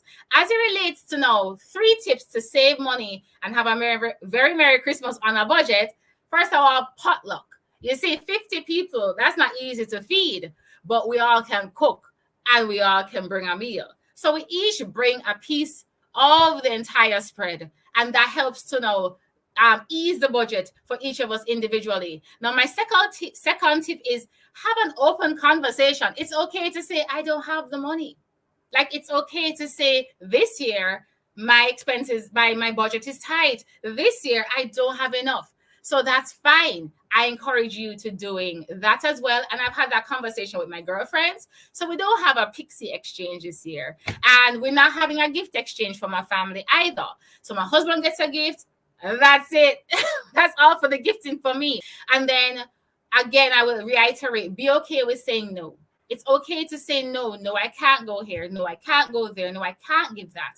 Because if you just can't, you can't. So those are my 3 tips. But the one thing I'm going to be gifting myself, I've already gifted it to myself. There was something that I needed as an investment in my business going into the new year, and that is what I gifted myself. So it wasn't an expense, it's an investment because it's going to yield a positive return on investment. Now, those are my tips. That's my story. Here are what my other host of the weekend show had to say. So first of all, I want you to hear from Sir Keith Moret from or you know him as the travel boss. I want you to hear from him, his answers to that question, so you can take that away for yourself. Hi, this is Keith from Travel Boss, and I am here, grateful as ever. And as I look forward to this festive season, the holiday Christmas season, I don't really have a lot of traditions that I necessarily follow. I kind of go with the flow of things. But the one thing I know is that family to me is very, very important. And there are 3 things, let's say 3 top things I'll be doing to have a very Merry Christmas without busting my budget. And of course, I won't be spending a lot. All right, that's the first thing. I'll watch my wallet real close, make sure that money doesn't seep out of it, unsuspectedly. But for real, as it relates to Christmas, I think that I will be thinking of it more of a family thing, not a spending thing. So, you pretty much don't want to get caught up into this heavy spending, and then after Christmas you get depressed. You have to go drink a glass of something heavy. Not necessary. So that's one thing I know I won't be doing is overspending. And 2, I will be doing a lot of reflecting, reflecting on just how blessed and grateful I am. Thank God for the small things. And I think that will help me to stay centered and don't get sidetracked. Also, it's a time of year where you want to buy gifts of people and that kind of thing, and you kind of just stay within your budget. You may have the heart, but you don't go overboard and just try to impress someone. Buy them what you can afford. If they don't like it, it's up to them, but you do your best you can and be as kind as you can. and let the rest fall where it may. All right. And what are one major thing that I'll be treating myself to this Christmas? The one major thing. I'm thinking about possibly a massage. I haven't had that in a while. Maybe one of those pedicure things, just kind of get my body a little bit of relaxation, and just kind of, treat myself to maybe a nice dinner. It's been a tough year, been through a lot, and it's just good to be alive. So little things like those, I think I'll probably do to make myself feel extra special this Christmas. And of course, I will be doing a lot of planning and strategic thinking going forward into next year. But other than that, I think I'm just looking forward for a great year, 2022. So I'm glad to be here on this broadcast, and I'm looking forward to seeing great things happen. Folks, as you go about this Christmas, be safe. Look out for scammers and look out for pickpockets, and just be very mindful and aware of your environment. Pay attention. When you shop, don't overspend and don't try to buy to impress someone if you don't have it. Watch your budget very closely, and you should be fine. So, folks, have a Merry Christmas when it comes and a Happy New Year when it comes. Until then, be safe. And again, thank you for being great viewers. And just stay blessed. And I will see you guys on the next show. Bye now. Thank you so much, Keith. I'm stealing a few of those tips. Definitely going to add reflecting, strategic thinking going into 2022. I love that. Now, next we have Jesslyn Abel. You know her as Jessie from the Weekends with Jessie. Hey, Jessie. Hey, Marsha. How are you today? I'm doing amazing. I see you in red as well. I know. We got it, girl. We got it. Yeah. That's just how we do. All right. So just quickly, please share with us what are your traditions, your 3 tips to not bust the budget, and what's something you're going to give to yourself. Okay, so my tradition, I'm super excited every year. If you guys watch my show in older episodes, my parents come from Guyana, and we have this dish called pepper pot. So I absolutely looking forward for my dad to make the dish. One day I'll have the skills to make it myself, but that's one major tradition, and just to spend time with family and friends. 3 tips would be do a secret Santa with your friends. Even if you have like a big group, you don't got to be spending all that money for everyone. Just pick a person. I don't know, you called it, Marsha, a different name, like picking the hat. There's many names of it, but you just, yeah. So you just pick your friend's name out, this friend, and establish a budget. So a gift no more than, say, $30, $40, that's it. Another tip is, like you said, say no. If you don't have money, or if you're mentally not able to be like, I can't be in this environment or situation, it's okay to say no. And my 3rd tip is use social media in a way. I have some social media online friends, and we met like on TikTok, and we decided to do Secret Santa and have like a Zoom party. So that will be later today. And last one is one major thing I'm going to splurge on. I do a lot, but one thing I'm going to do right now, or I'm going through right now, I'm a master's student, and I am tired. I'm tired. So one major thing I'm going to do is rest. Like, I will see my friends and stuff, but I will definitely say I need 2 or 3 days to do nothing but me, get a nice book, and sit back and relax. I love it. I love it. Listen, I am going to steal from you rest. Definitely going to have a day of rest. Thank you so much, Jessie. Now we're going to move on, and we're going to switch up the order a little bit because I had pre-planned this, but I'm going to ask for the clip from our DeAndre Morale, Get Fit with DeAndre. I want you to hear from DeAndre, his answers, so you can take some nuggets from him as well. My plans for the holidays are to spend time with my friends my church family here in Memphis, Tennessee, as well as going to a Christmas event and going to see the new Matrix Resurrection movie. And my top 3 things that I'll do to have a Merry Christmas without busting a budget would be, number 1, spend time with God. Number 2, cook some good food. And number 3, watch some good football games.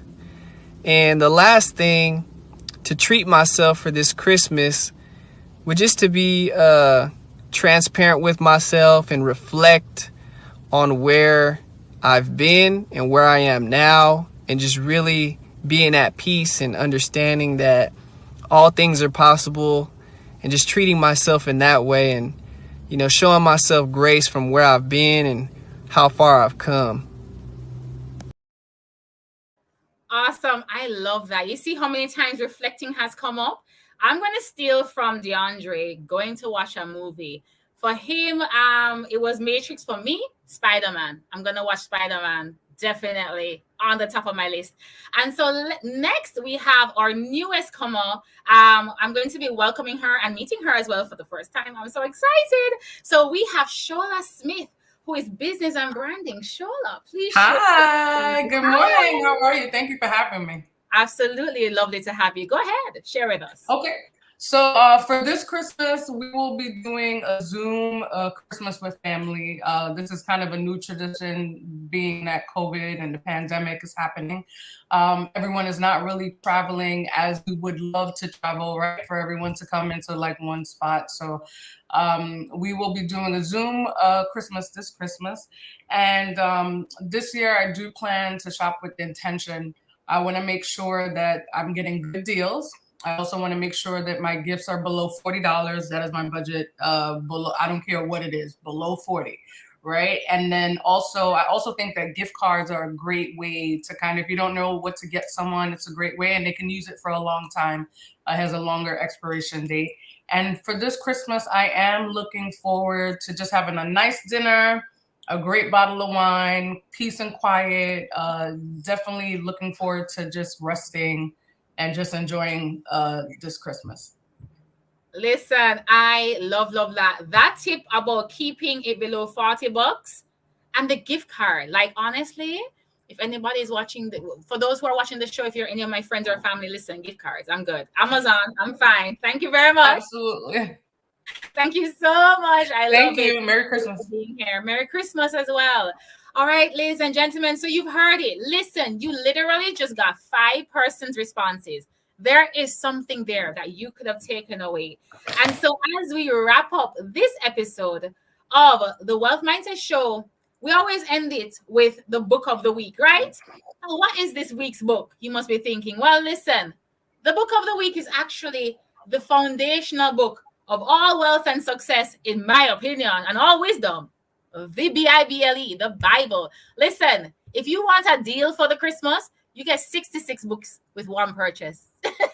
That is the Bible for you. It's the biggest deal you'll find, with endless wisdom, encouragement, insight, love, and so much more. It's the best guide for all areas of life. But today, I want to highlight how it will help you to be mindful this Christmas, wealth mindful this Christmas. Because first of all, God is the source of all wealth and prosperity and success. Remember, I said I keep God first, Christ first. The meaning and the reason for the season is him. So James 1:17 says, whatever is good and perfect comes from God. Know that. So look forward to all the good and perfect gifts that are coming to you this season. And we have to trust and know that. And then in Philippians 4:19, it says, your God, my God, our God shall supply all our needs. So listen to me, honey. If you go to that Christmas dinner and they ask, what do you have for me? I said, listen, my God shall supply your needs. Bless them with the word, all right? And he has already given us everything we need. It's already pre-planned. But of all the things that we needed, the gift of salvation, the gift of his son was the biggest gift of all, new life. So in John 3:16, God so loved us, he gave us his son. That's why we're celebrating this season. It marks when his son was sent to us so that we can have eternal life. We can have new life, and we can have life more abundantly, because as Jesus said in John 10:10, He came so that we can have more life, more abundance to the fullest. And I love it. So now that we can live an abundant life and eternal life, let's continue to plant those seeds that we know that God is going to be blessing, because in 1 Corinthians 3:7, it says what's important is that God makes the seed grow. So our responsibility is to do the work and let it go to God for him to give us the multiplication and the growth that we need. So let me encourage you to continue walking with God, our source, our gift giver, the increased giver, the need provider, the abundant life giver, our soul lover, and all other things he's loading for us. Matthew 6:33 says, seek first the kingdom of God, and all other things will be added. So this season, remember the reason for the season. Keep him number one. Keep him the main thing. Let first things be first, right? And all other things will be added. So I leave you with this blessing from Psalm 122, verse 7. May there be peace within your walls and prosperity in your palaces, aka may you, your household, your family, your church, and wherever you go this season, may there be peace, may there be prosperity. I bless you with those parting words. Merry Christmas to you. Thanks so much for joining me today on the Wealth Mindset Show. I know you were blessed. I know you were encouraged. I definitely know you were informed and inspired. It's been my absolute pleasure to lead and to learn with you. Let's stay connected. Let's get connected in this season. If you want a call and encouragement, send me a message on my IG, on my Facebook, Marsha Gay Miles. That's where you can find me. And remember to like, to share, to subscribe, to click the notification bell for notifications of when we're live, and to share your comments so that we can now use them as feedback for the future shows that we're having. We're going to be seeing you in January. 2022 is loading. But before that, I definitely want to bless you one more time. Have a very Merry Christmas and a prosperous New Year. And love you all. Bless you all. Have a great one. Bye for now. Good morning, beloved. Wake up with gratitude in your heart. Being grateful is cleansing. It is freeing. It is a state of being that makes you feel full, that makes your life full. Gratitude is the way to abundance. Be grateful. Wake up with a grateful heart. Don't forget, your gratitude will attract abundance. The only way to abundance is through gratitude. Thank you for joining me this morning. This is Coach Raquel with your morning inspiration.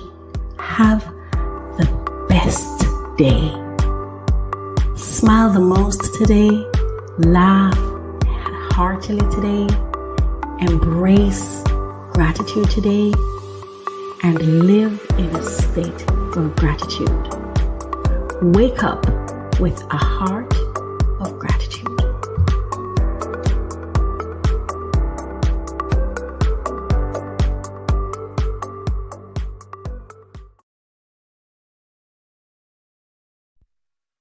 Are you ready for the weekend? Weekends on UME Radio. Get the UME Radio app. Weekends on UME Radio. The sun is up and so are we. Subscribe to our YouTube channel and follow us on Instagram and Facebook, all at UME Radio. UME Radio. Positive entertainment 24/7. Subscribe on YouTube and click the notification bell. International.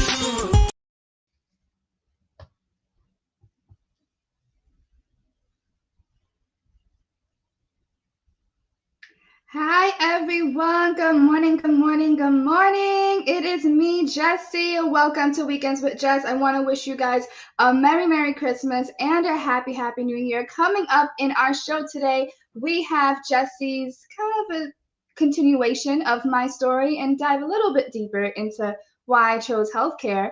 Next, we have our community health check, managing stress, and last but not least, we have our special feature for today, dealing with mental health during the holidays, with our special guest, Jasmine C.L. Baker. And with that being said, let's roll the clip to learn a little bit more about me. I know that God says that everyone is here for a purpose, and I am a miracle for that.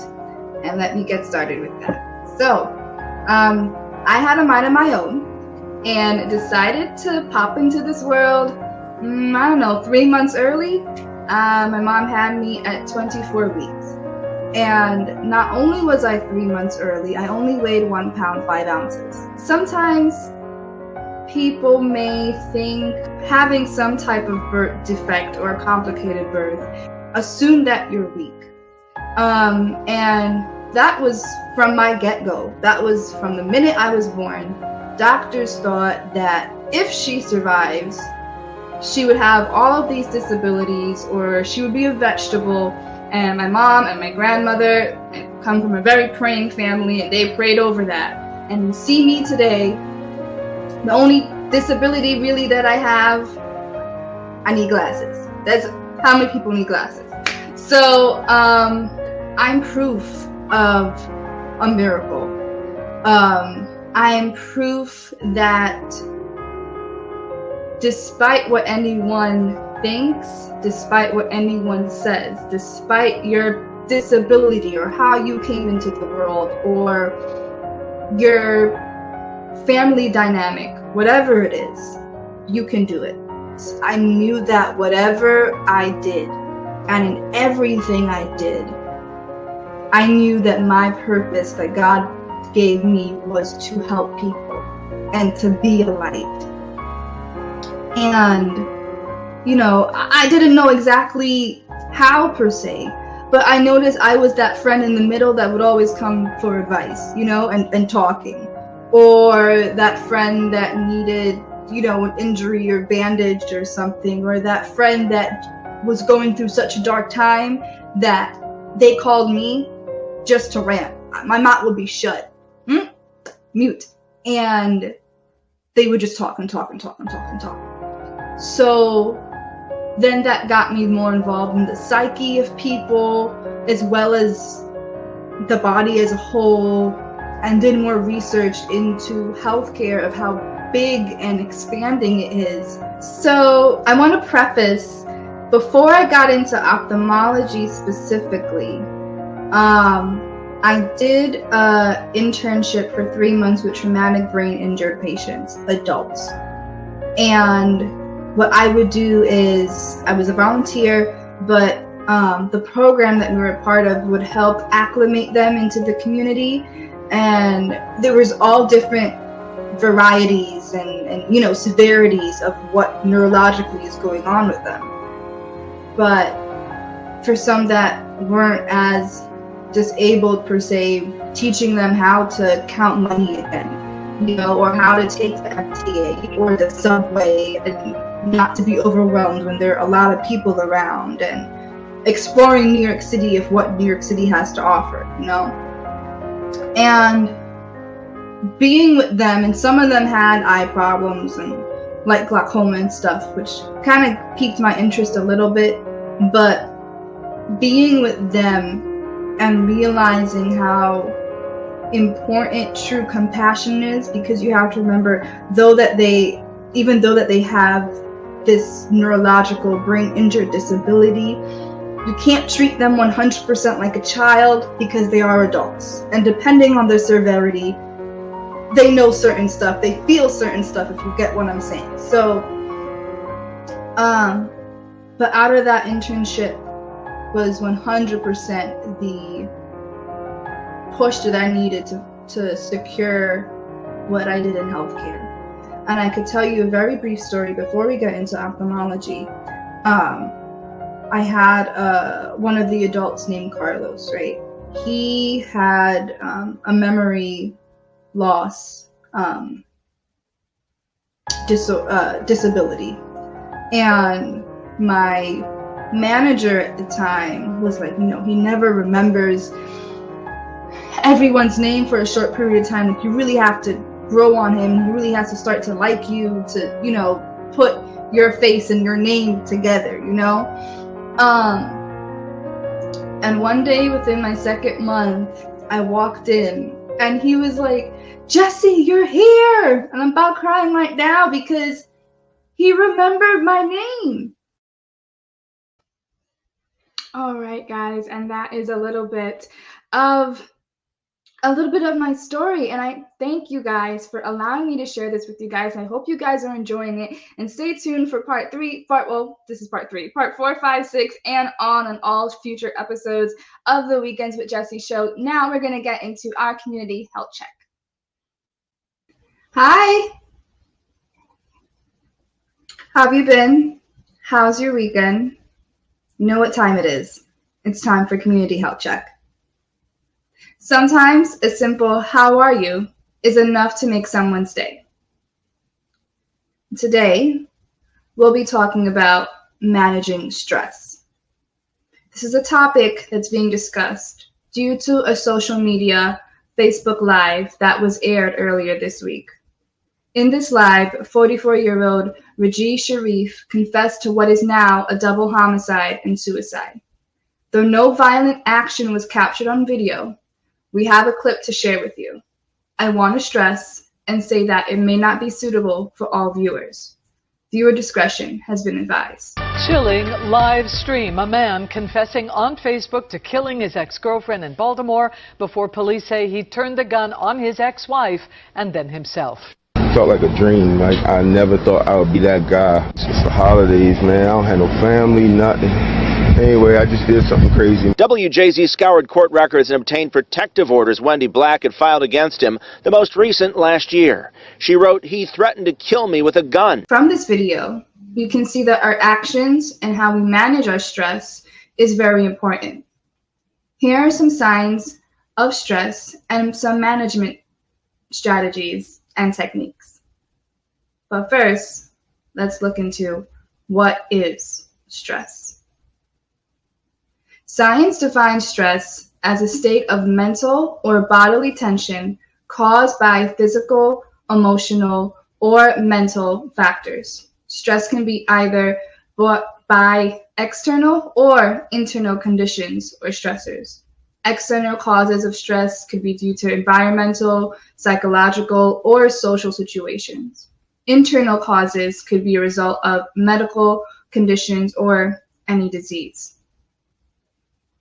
Why managing stress is vital.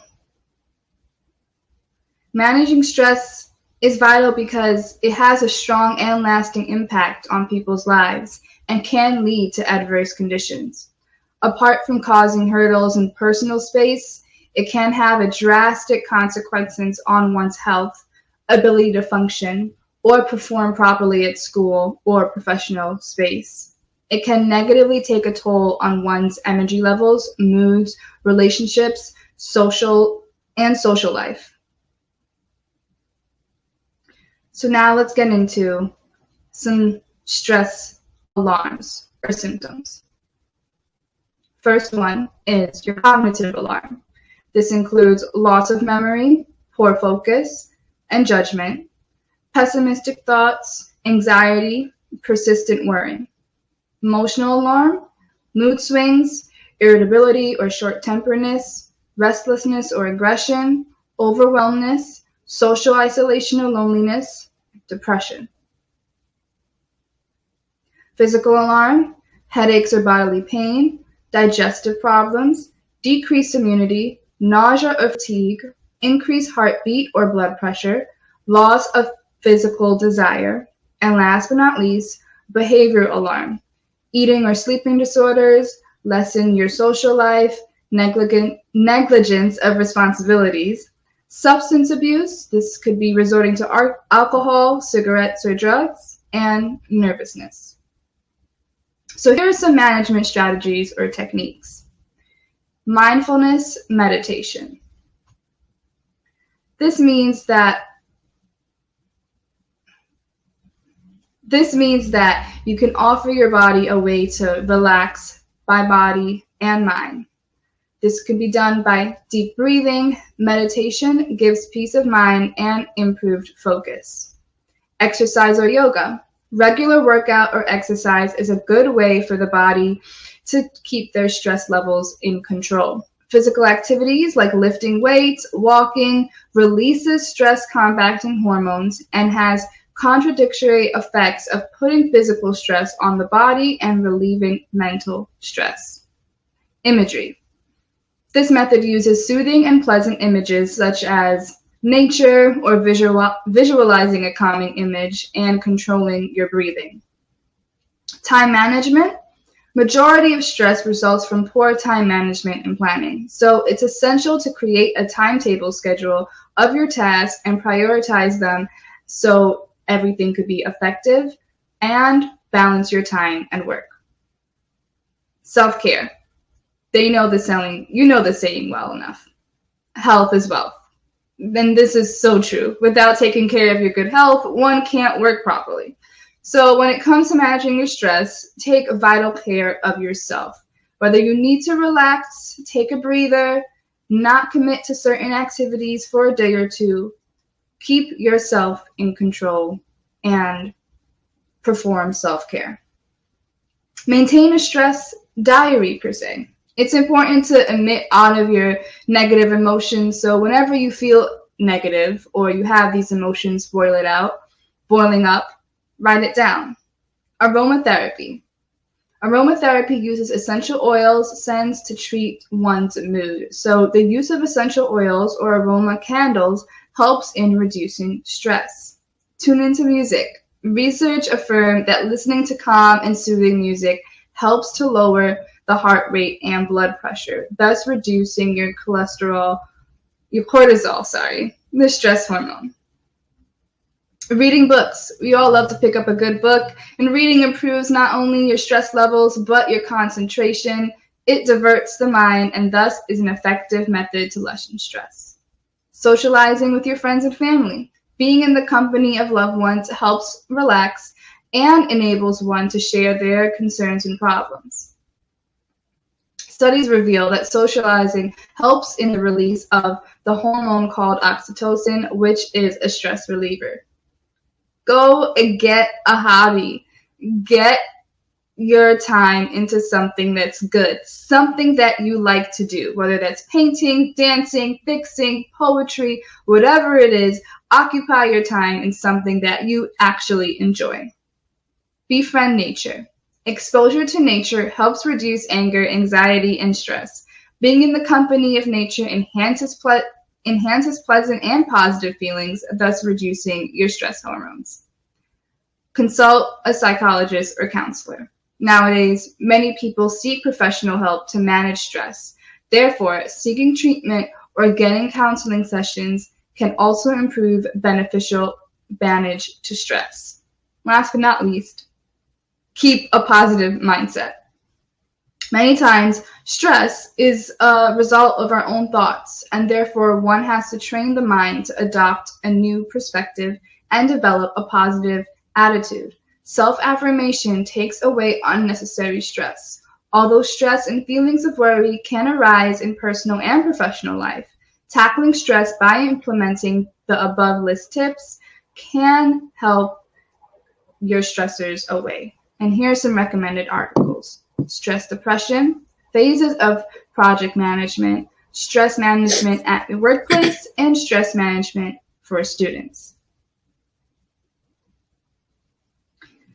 Now, given our feature on community health, and with the holidays here, many people experience grief, loss, and depression. Your mental health is very important. So here with us today, we have grief and loss coach, Jasmine Baker. Jasmine C.L. Baker obtained her BA in sociology from Michigan State University. She is currently pursuing her master's degree in professional counseling from Concordia University, Wisconsin.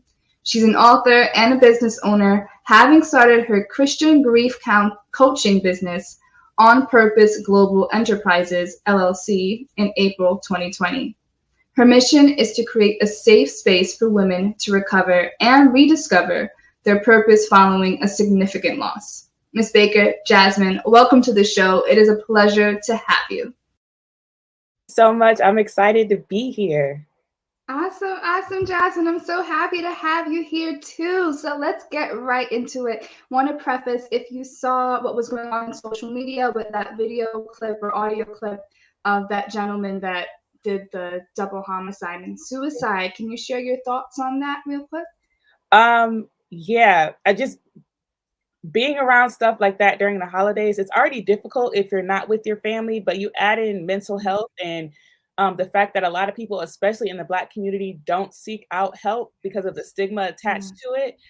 It's sad, but it's also common just because we feel like we're not able to, or we don't have the resources to, because mental health is not cheap, right? Healthcare, period, Right. in the US is not cheap. So it makes you want to figure out ways to make it more accessible, because it's hard to believe that had he had access to a mental health professional, the outcome might have been different. Yeah, that's certainly true. So now give us some examples of people grieving during the holidays, because a lot of people associate that with grieving the loss of someone, a death of a loved one. Is that the only types of grief that people can go through during the holidays? Not at all. Especially in this time of COVID, any type of change that your life experiences results in grief and that you need to grieve it. So we have certain people who still aren't able to gather with their families during the holidays, be it by choice or for health reasons. If you're used to being around your family, you're used to having certain traditions, you're used to seeing certain people. If you're not able to do that, you need to be able to grieve it, because that's a change. You're having to figure out a new plan, make new traditions. You might be seeing somebody via video chat and not in person. We know that not being able to physically touch and interact with people is not the same. And so if that's a situation where you're not able to go home, like I said, either because of COVID or you're just choosing not to go home, it's still something that you need to grieve. Sticking with COVID, lots of people are in transition with job. They either lost their job, they switched to job, their income might not be the same. With Christmas, we put such a focus on gifts. If people aren't able to maybe purchase as much as they're used to, especially when you add children into the mix, that's something that parents might need to grieve, and then figure out how to create a different environment surrounding Christmas that might not involve maybe presents at all or as many presents. And that's something that parents might have to deal with. We can also talk about then health as it is. Like maybe if you're the person who is experiencing some type of health change, and so you're having to figure out something else, that's something that you need to grieve. Maybe you're having to switch up your diet, and you're used to always having dressing, yams, all that stuff, right? And then your doctor's like, no, you can't eat that this year. Right? That, for me, I love food. That would be devastating if my doctor said I couldn't have ham. Like, and we think it's real simple, but it's not. Like, even changing your diet is something that you really have to grieve. So when my goal and focus is to let people know that grief is not just tied to physical death. It's literally any type of change your life is experiencing that you're having to find a new normal in. That's something that you have to grieve it. So around the holidays, there's just so much that you have to take into account that is changing in your life. It could be like me, I moved, so I'm 16 hours away from my family, right? So that's something that we have to grieve. I'm not around them. I don't have as easy access as I used to being with them. I had to create all new friends, create all new traditions, things like that. Those are situations where we really do have to grieve. Oh, and then we're thinking about people graduating. Like, people graduate in December, right? You're having to start a whole new shift. You might not have found a job yet, or you found a job, but it's not what you thought you were going to be doing after, you get this degree, and we have this whole thought about, okay, I got this paper, I'm going to be able to do my dream job. And it doesn't always, it don't work like that. It doesn't, right? But that's what we're taught. Like, go to college, get the job. And then there, in that in between, we have to grieve the in between, because we don't automatically go straight to the dream job. So there's so much that factors into grieving that's well beyond just somebody physically dying. How important, and this is kind of a 2-in-1, how important is it for a person to grieve? Because especially in the Black community and Black men, that's a whole other topic. We tend to just hold it in and just keep it in. And why is it important, one, to grieve, and can you provide some coping strategies or techniques? Yes. So it's important to grieve, one, because not addressing your grief affects other areas of your life. It can affect how you relate and deal with other people. I know for me personally, when I was avoiding my grief, I turned into a completely different person. I was short with people. I was mean. I wasn't like the nice, happy-go-lucky person that I normally am. And so it caused people to not want to be around me. So one, it could change how you interact with people. It could change your physical health as it is, because when we hold our emotions in, it can manifest in our health. So you could be finding out that you're sick all the time and they're trying to figure out what's going on. And really, it's you just need to grieve. Like a lot of times doctors will say, if you're grieving, if you're stressed, if you're not dealing with anything that's mental, it will manifest physically. So that's another reason why we need to grieve. You need to grieve because it really unprocessed grief holds you back from moving forward into the future, especially if you're talking about somebody dying. If you're not able to really deal with that person being gone, it can hold you back from moving forward. We see people all the time, and I'm not saying this is good or bad. I'm just saying how it could turn out. We see people all the time who experience somebody dying, and 5 years later, they're in the exact same place that they were when that person died because they hadn't dealt with it. They might have left that person's room the same. They might not go out anymore. They might not interact anymore because they haven't dealt with it. So really not dealing with your grief it affects every other area of your life. You might not be able to go to work because you feel like you can't get out of bed. You might not be able to cook for yourself because you're just so tied down with everything that you're feeling that you're not able to properly live your life the way that you need to. Oh, and then the other part, the other question was you said some coping strategies. Okay. So it depends on how you are as a person, but the number one thing that I recommend for people to do is to journal. Be it like I would recommend like a whole separate journal just dealing with grief, on your good days and your bad days, tracking how you're feeling. If it's a good day, what was good about it? So then on those bad days, you can go back to it and be like, okay, this is what I did. Let's try it again. On those bad days, it's good to write that down because then you're able to look at it and identify your triggers.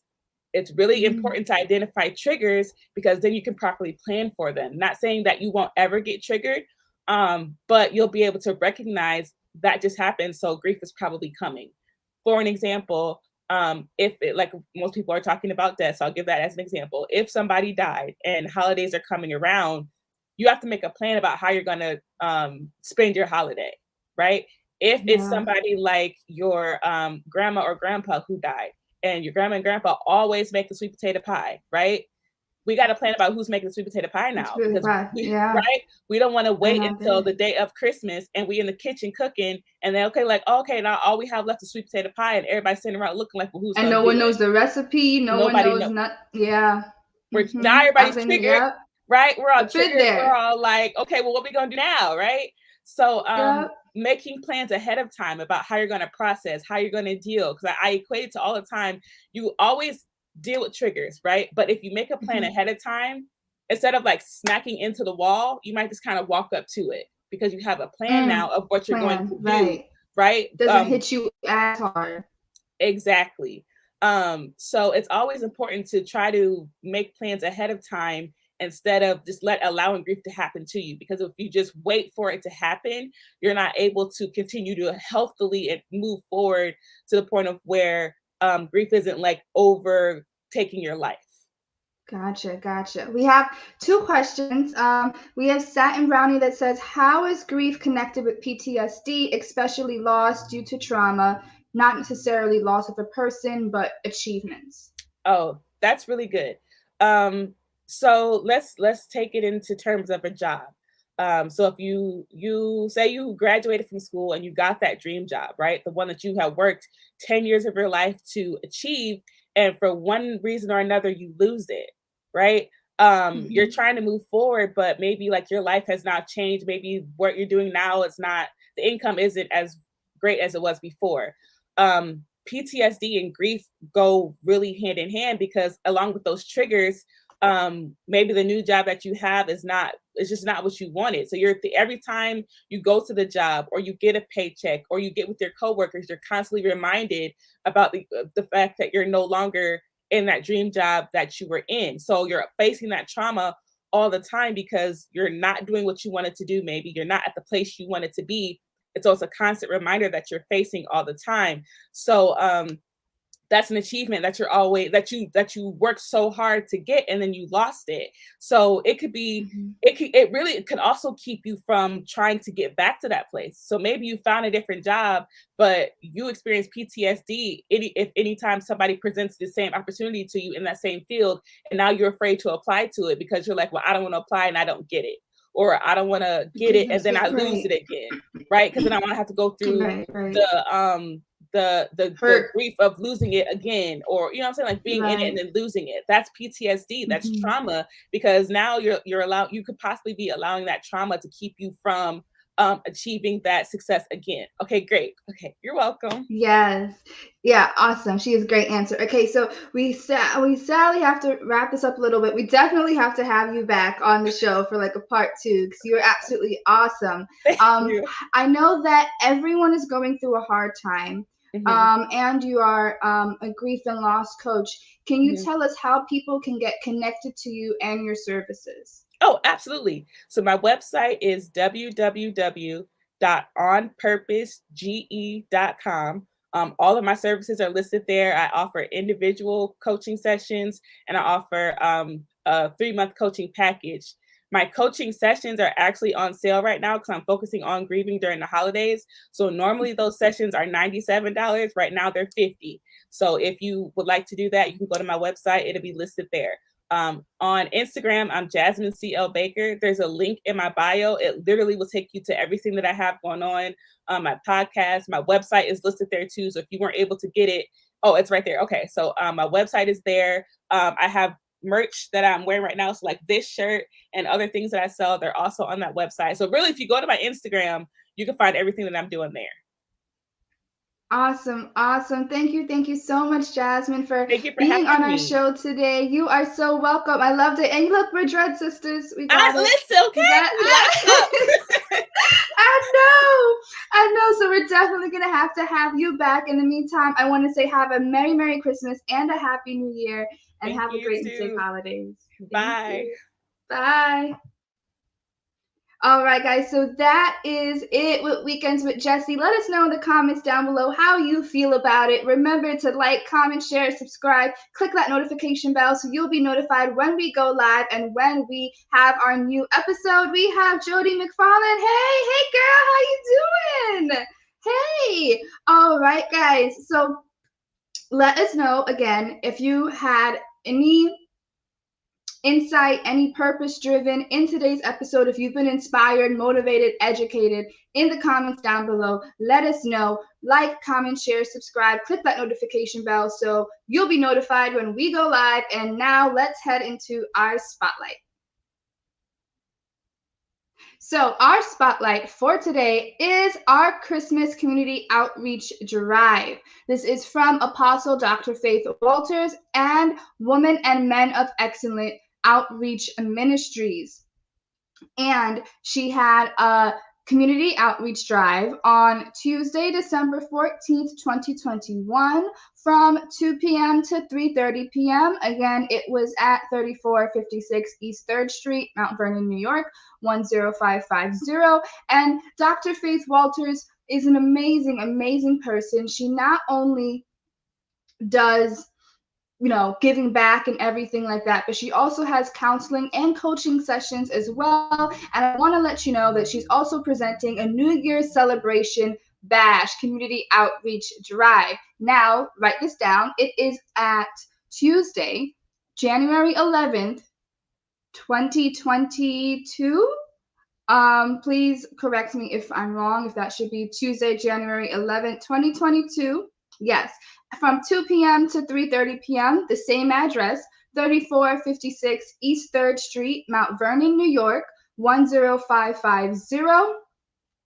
And if you want to support this initiative, you can go right to her website, https://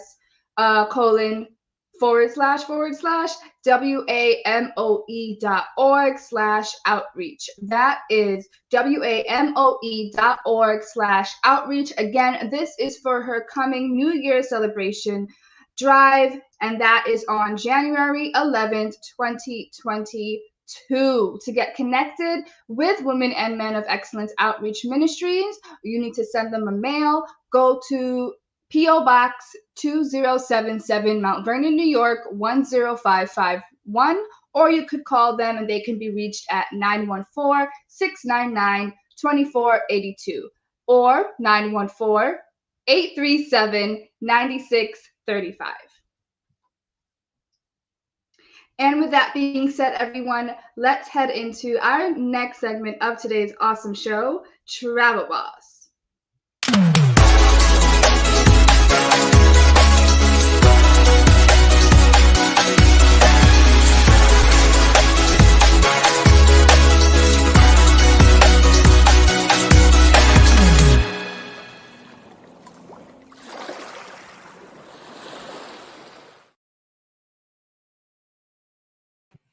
Welcome to Travel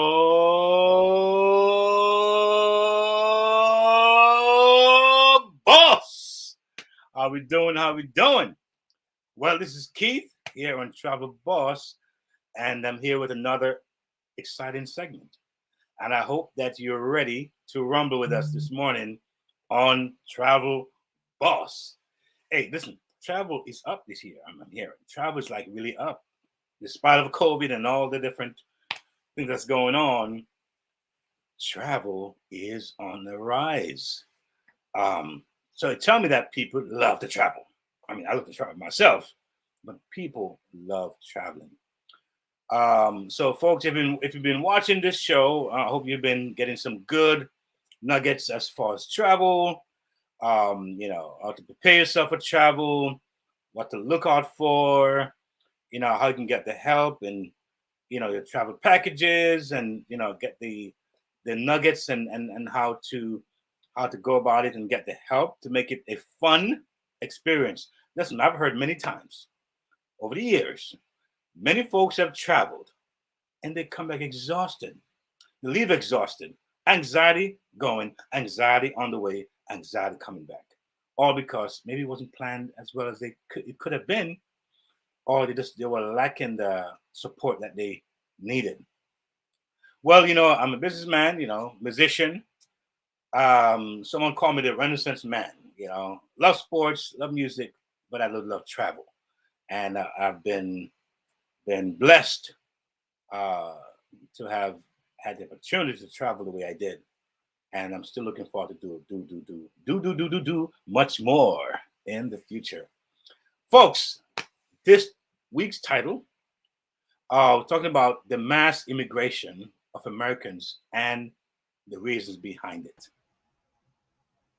Where are Americans immigrating to and why? It's really, really, really happening here. I didn't know. I was surprised to know that that so many people are leaving.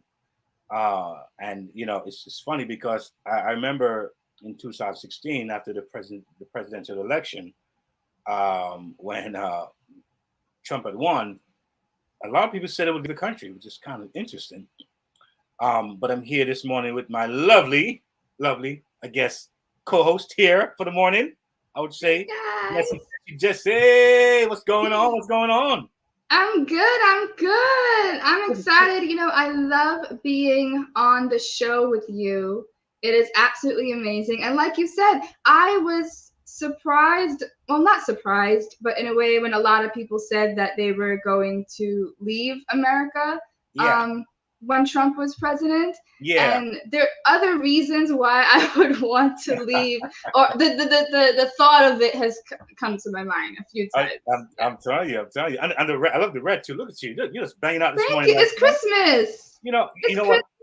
I should have my red. I'm messing up really big time here. I should have my red on. It's fine. A tree in the back, maybe. You know what I'm saying? But all good. But I'm excited to be here. Grateful. I heard the early shows, phenomenal. I heard, my goodness. Hey, there's no saying that teamworks make a dream work. doesn't it? Most definitely. Yes. So Jesse, there's an article here that are checking out. Please tell us what's going on in this immigration here for Americans and what's going All on. right, so we're going to look at a source from etnainternational.com, and we're going to be reading where are Americans immigrating to and why. So if we go on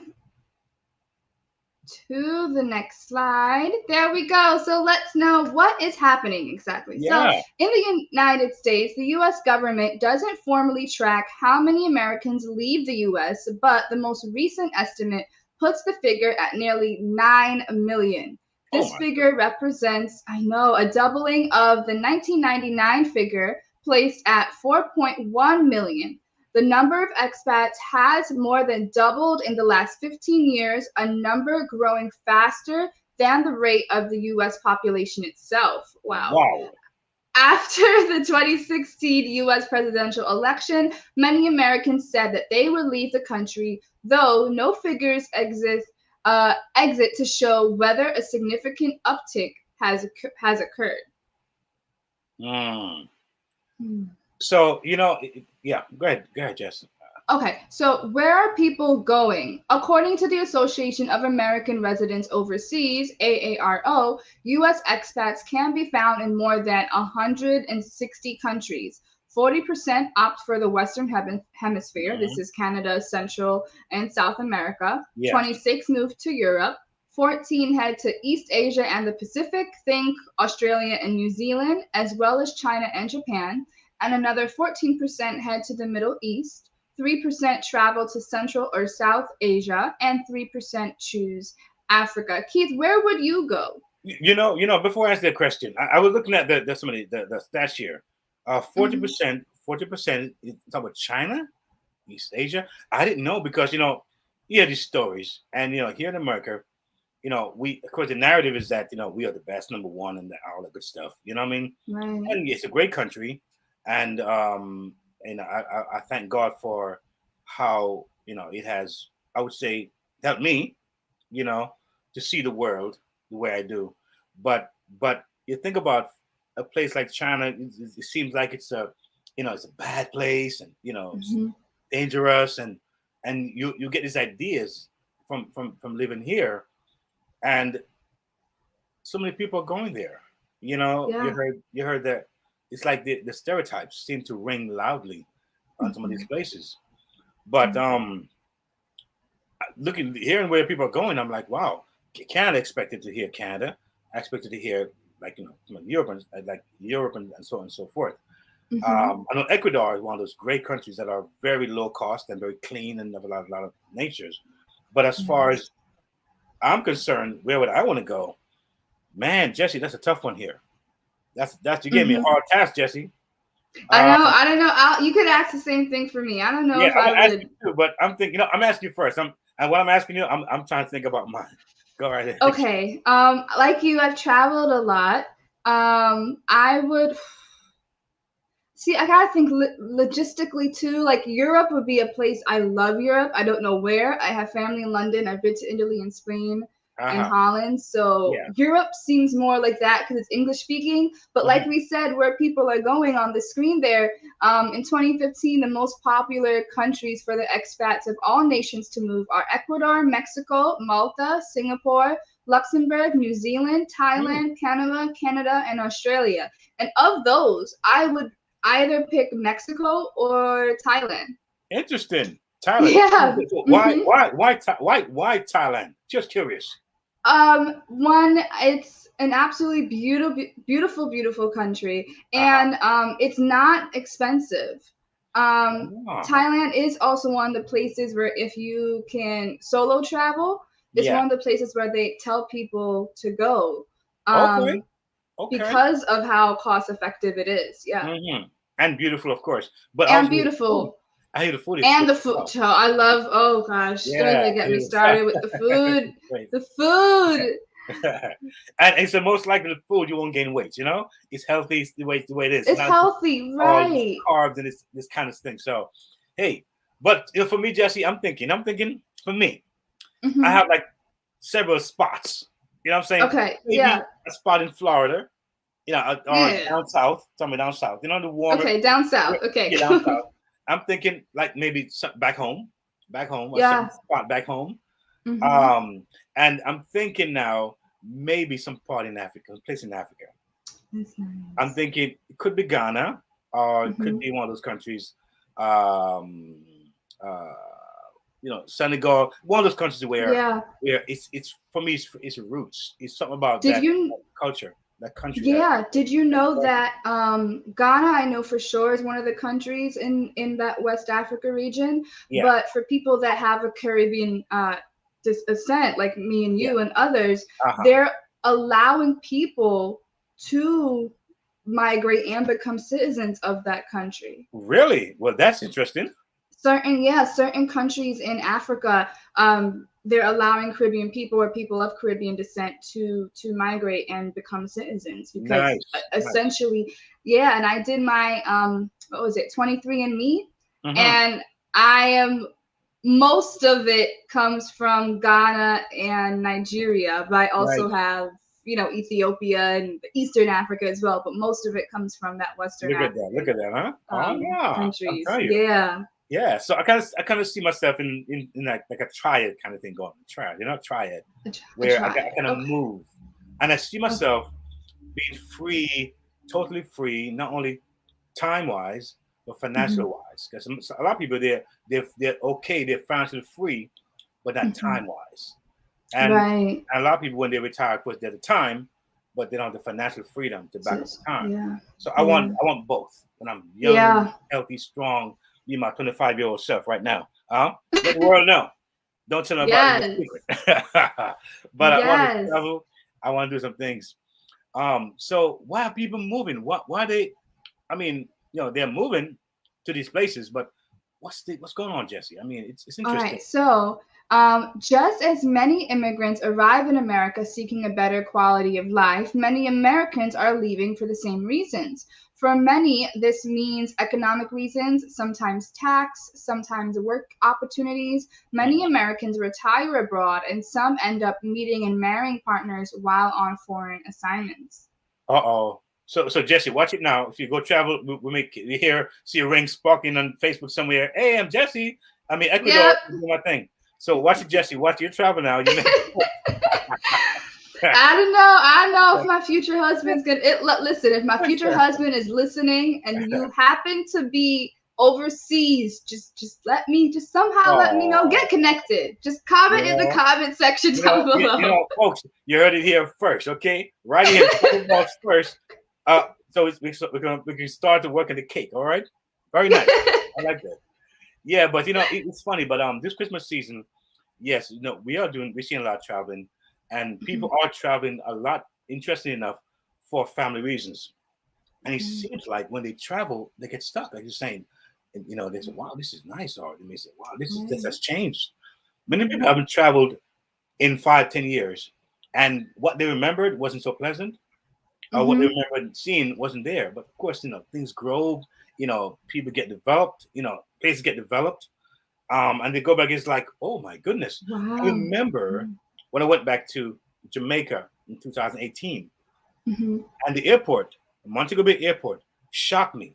No, it shocked me not because it's not possible. It was I've been there for so long. Yeah. And I remembered going to that airport several times. You know, when my mom came to the U.S. many years ago, when I was a little boy, I remember what it looked like. I remember what I heard was like 10, 15 years ago. Yeah. When I saw it, 2018, I was like, wow. Look at the come up. Look at how they have, you know, leveled up here. Right. So we see where travel do let people go and kind of have a change of heart. Like, you know, maybe it can stay longer. And most definitely. of course, you know, let's talk about people coming here. But it seems like people coming here mostly for economic reasons as well. So those who have it here, or may have a little bit of it here in the US, say I want to spend it somewhere else where I can get my maximize my buck. In other words, the kind of life maybe they want to have a certain kind of living conditions that they may find somewhere else.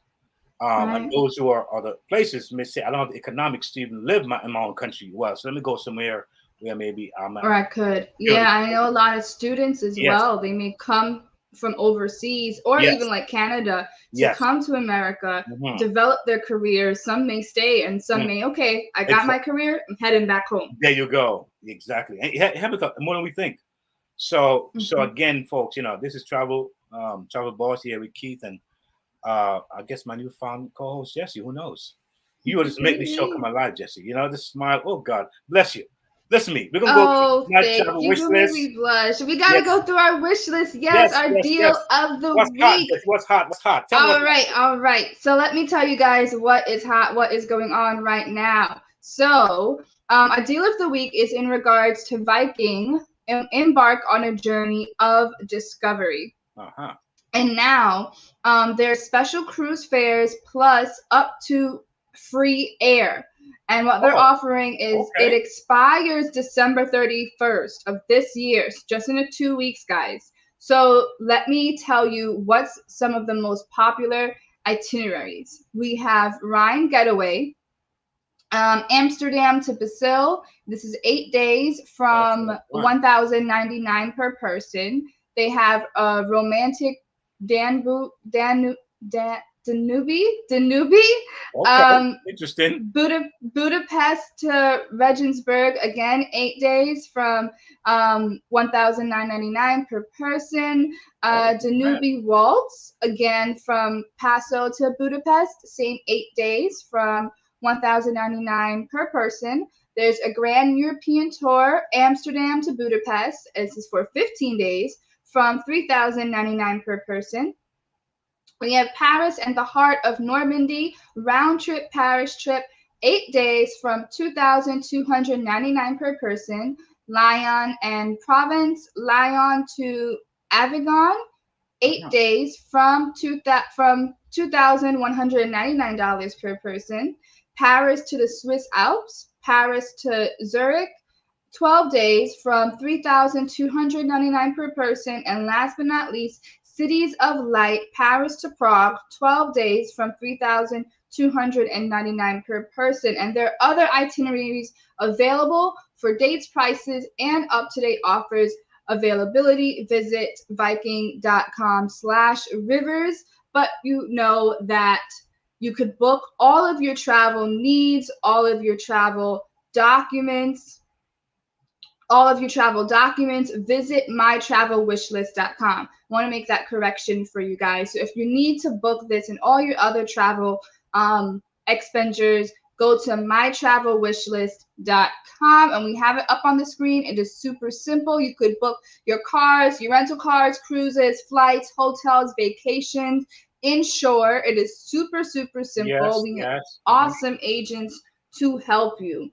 And you know, Keith, what I love about My Travel Wish List is that it also incorporates those documents, those visas, the passports and that those people are critical need. stuff, because a lot of people, they end up with a lot of issue with those things.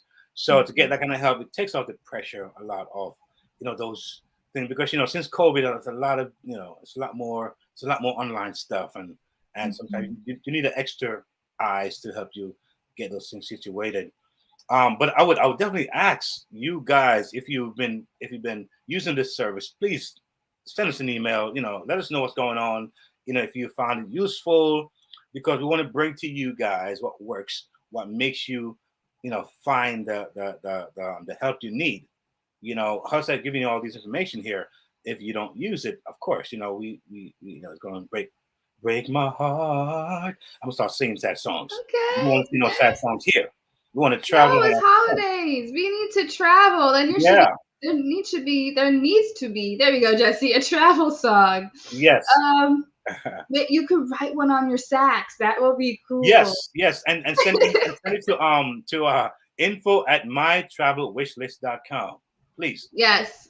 So any questions, any concerns, any comments, you need help booking or advice, go to info@mytravelwishlist.com, and they will be right there and ready to help you. Yeah, shout us out. Yeah, you know, because listen, we love you guys, and we want to really empower, you know, folks, you know, particularly our community, really, because you don't find it a lot. You know, the narrative is normally in the hands of somebody else, you know, not other nationalities. So let's be mindful that that when we can do this, it's a real blessing and it makes our heart real glad. It makes us really, really, really appreciate you as well for checking in and letting us know that we're helping you out there.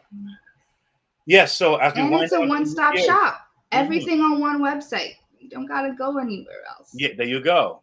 Yes, one-stop shop, guys. You come here, mytravelwishes.com. You can get the deals. You can do shopping, and you hear me talk about shopping on in my past episode, guys. And remember now, sometimes good to think about earning as well. A lot of you think about earning. You see in your mind, you having these thoughts. What can I earn? Ways, from right from home and different things. It's always here.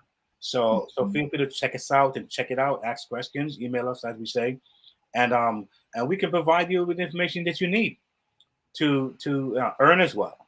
There's a lot going on here. There's a lot goes on here. Like I said, do not be afraid, and don't hesitate to reach out and benefit from what we're doing here on Travel Boss. Yes. So, folks. So as we wind down this show, Jesse, talk to me now. So this year, are you traveling anywhere, Jesse? You in travel plans? I'm going back. Well, I'm going home for the Christmas holidays for my family, but I'm not traveling really anywhere outside of New York. I'll still be in New York.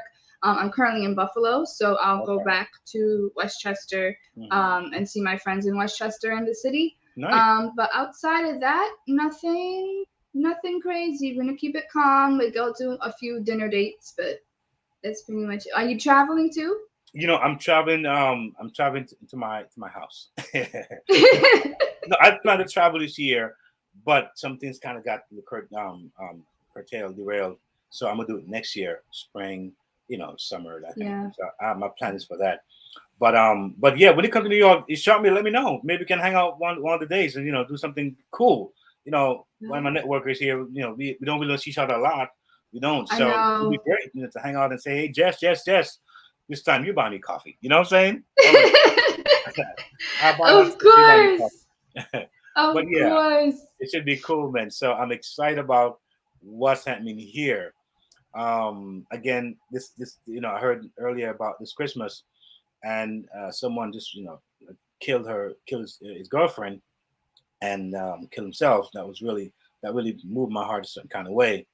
And if I can just say something on this show, it's a time of year. It's my birth month, as a matter of fact, but it's a time of the year where it's a lot of festive and a lot of glittery and supposedly happy times or happier times of the year, joyful song and so on. But at the same time, there's a lot of depressed folks.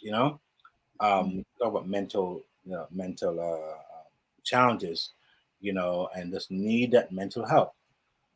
And I hope that as you view this show and view the shows previous to this one here, if you did, that that as a community, you want to get yourself plugged into community. Remember, do not stay isolated. That is the deadliest weapon if you feel that things not going well, whether it's a job loss or whether it's a death or whether it's a sickness, you try to find community. And I heard someone said earlier, a guest, that sometimes when it comes to counseling, it's expensive. A lot of people say, well, I don't have the funds. And they say, well, I can't go. But remember, there are many other resources that you can look into as far as, getting that mental health, that networking, that social thing that we all need. So I encourage you, I implore you to not stay isolated in whatever you're going through. We here at UMERADIO, we care for our audience, not only as you can notice, not only on the mental level, but on the physical level, on a social level, on a psychological level, on a financial level. We want us to have a balanced diet. And so we can maximize who we are. We can be our best version of ourselves moving into next year. And again, so just keep that in mind. It could be a church, the right church.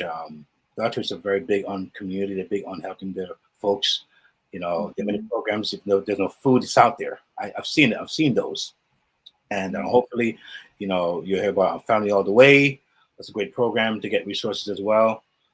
maybe inside connections to where you are, to maybe get the resource that you need to find support.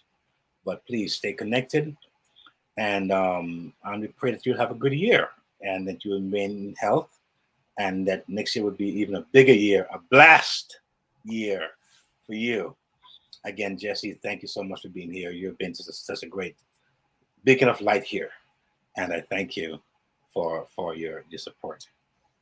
You are so welcome, and thank you again for having me. Maybe one day on my weekends with Jesse, I could tell you how I became a partner with UME Radio and an awesome host. But with that being said, everyone, I want to say thank you for supporting us, all of our listeners, supporters, partners from all around the world. Thank you for supporting us. Thank you for sharing your comments on UME Radio. Thank you for supporting Let's Talk Relationships, all of our shows.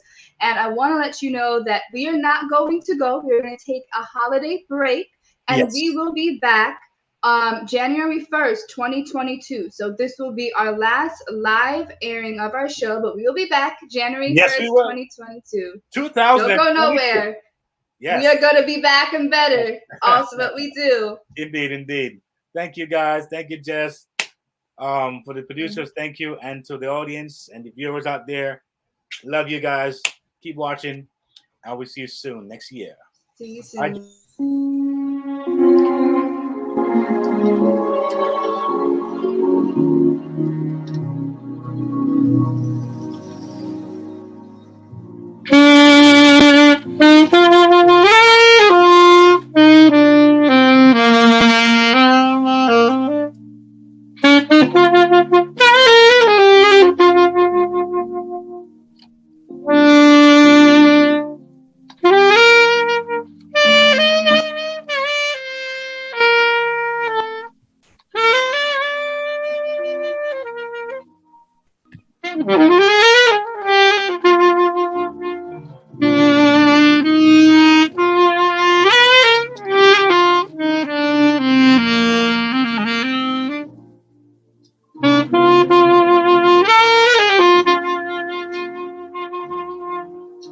Mm-hmm.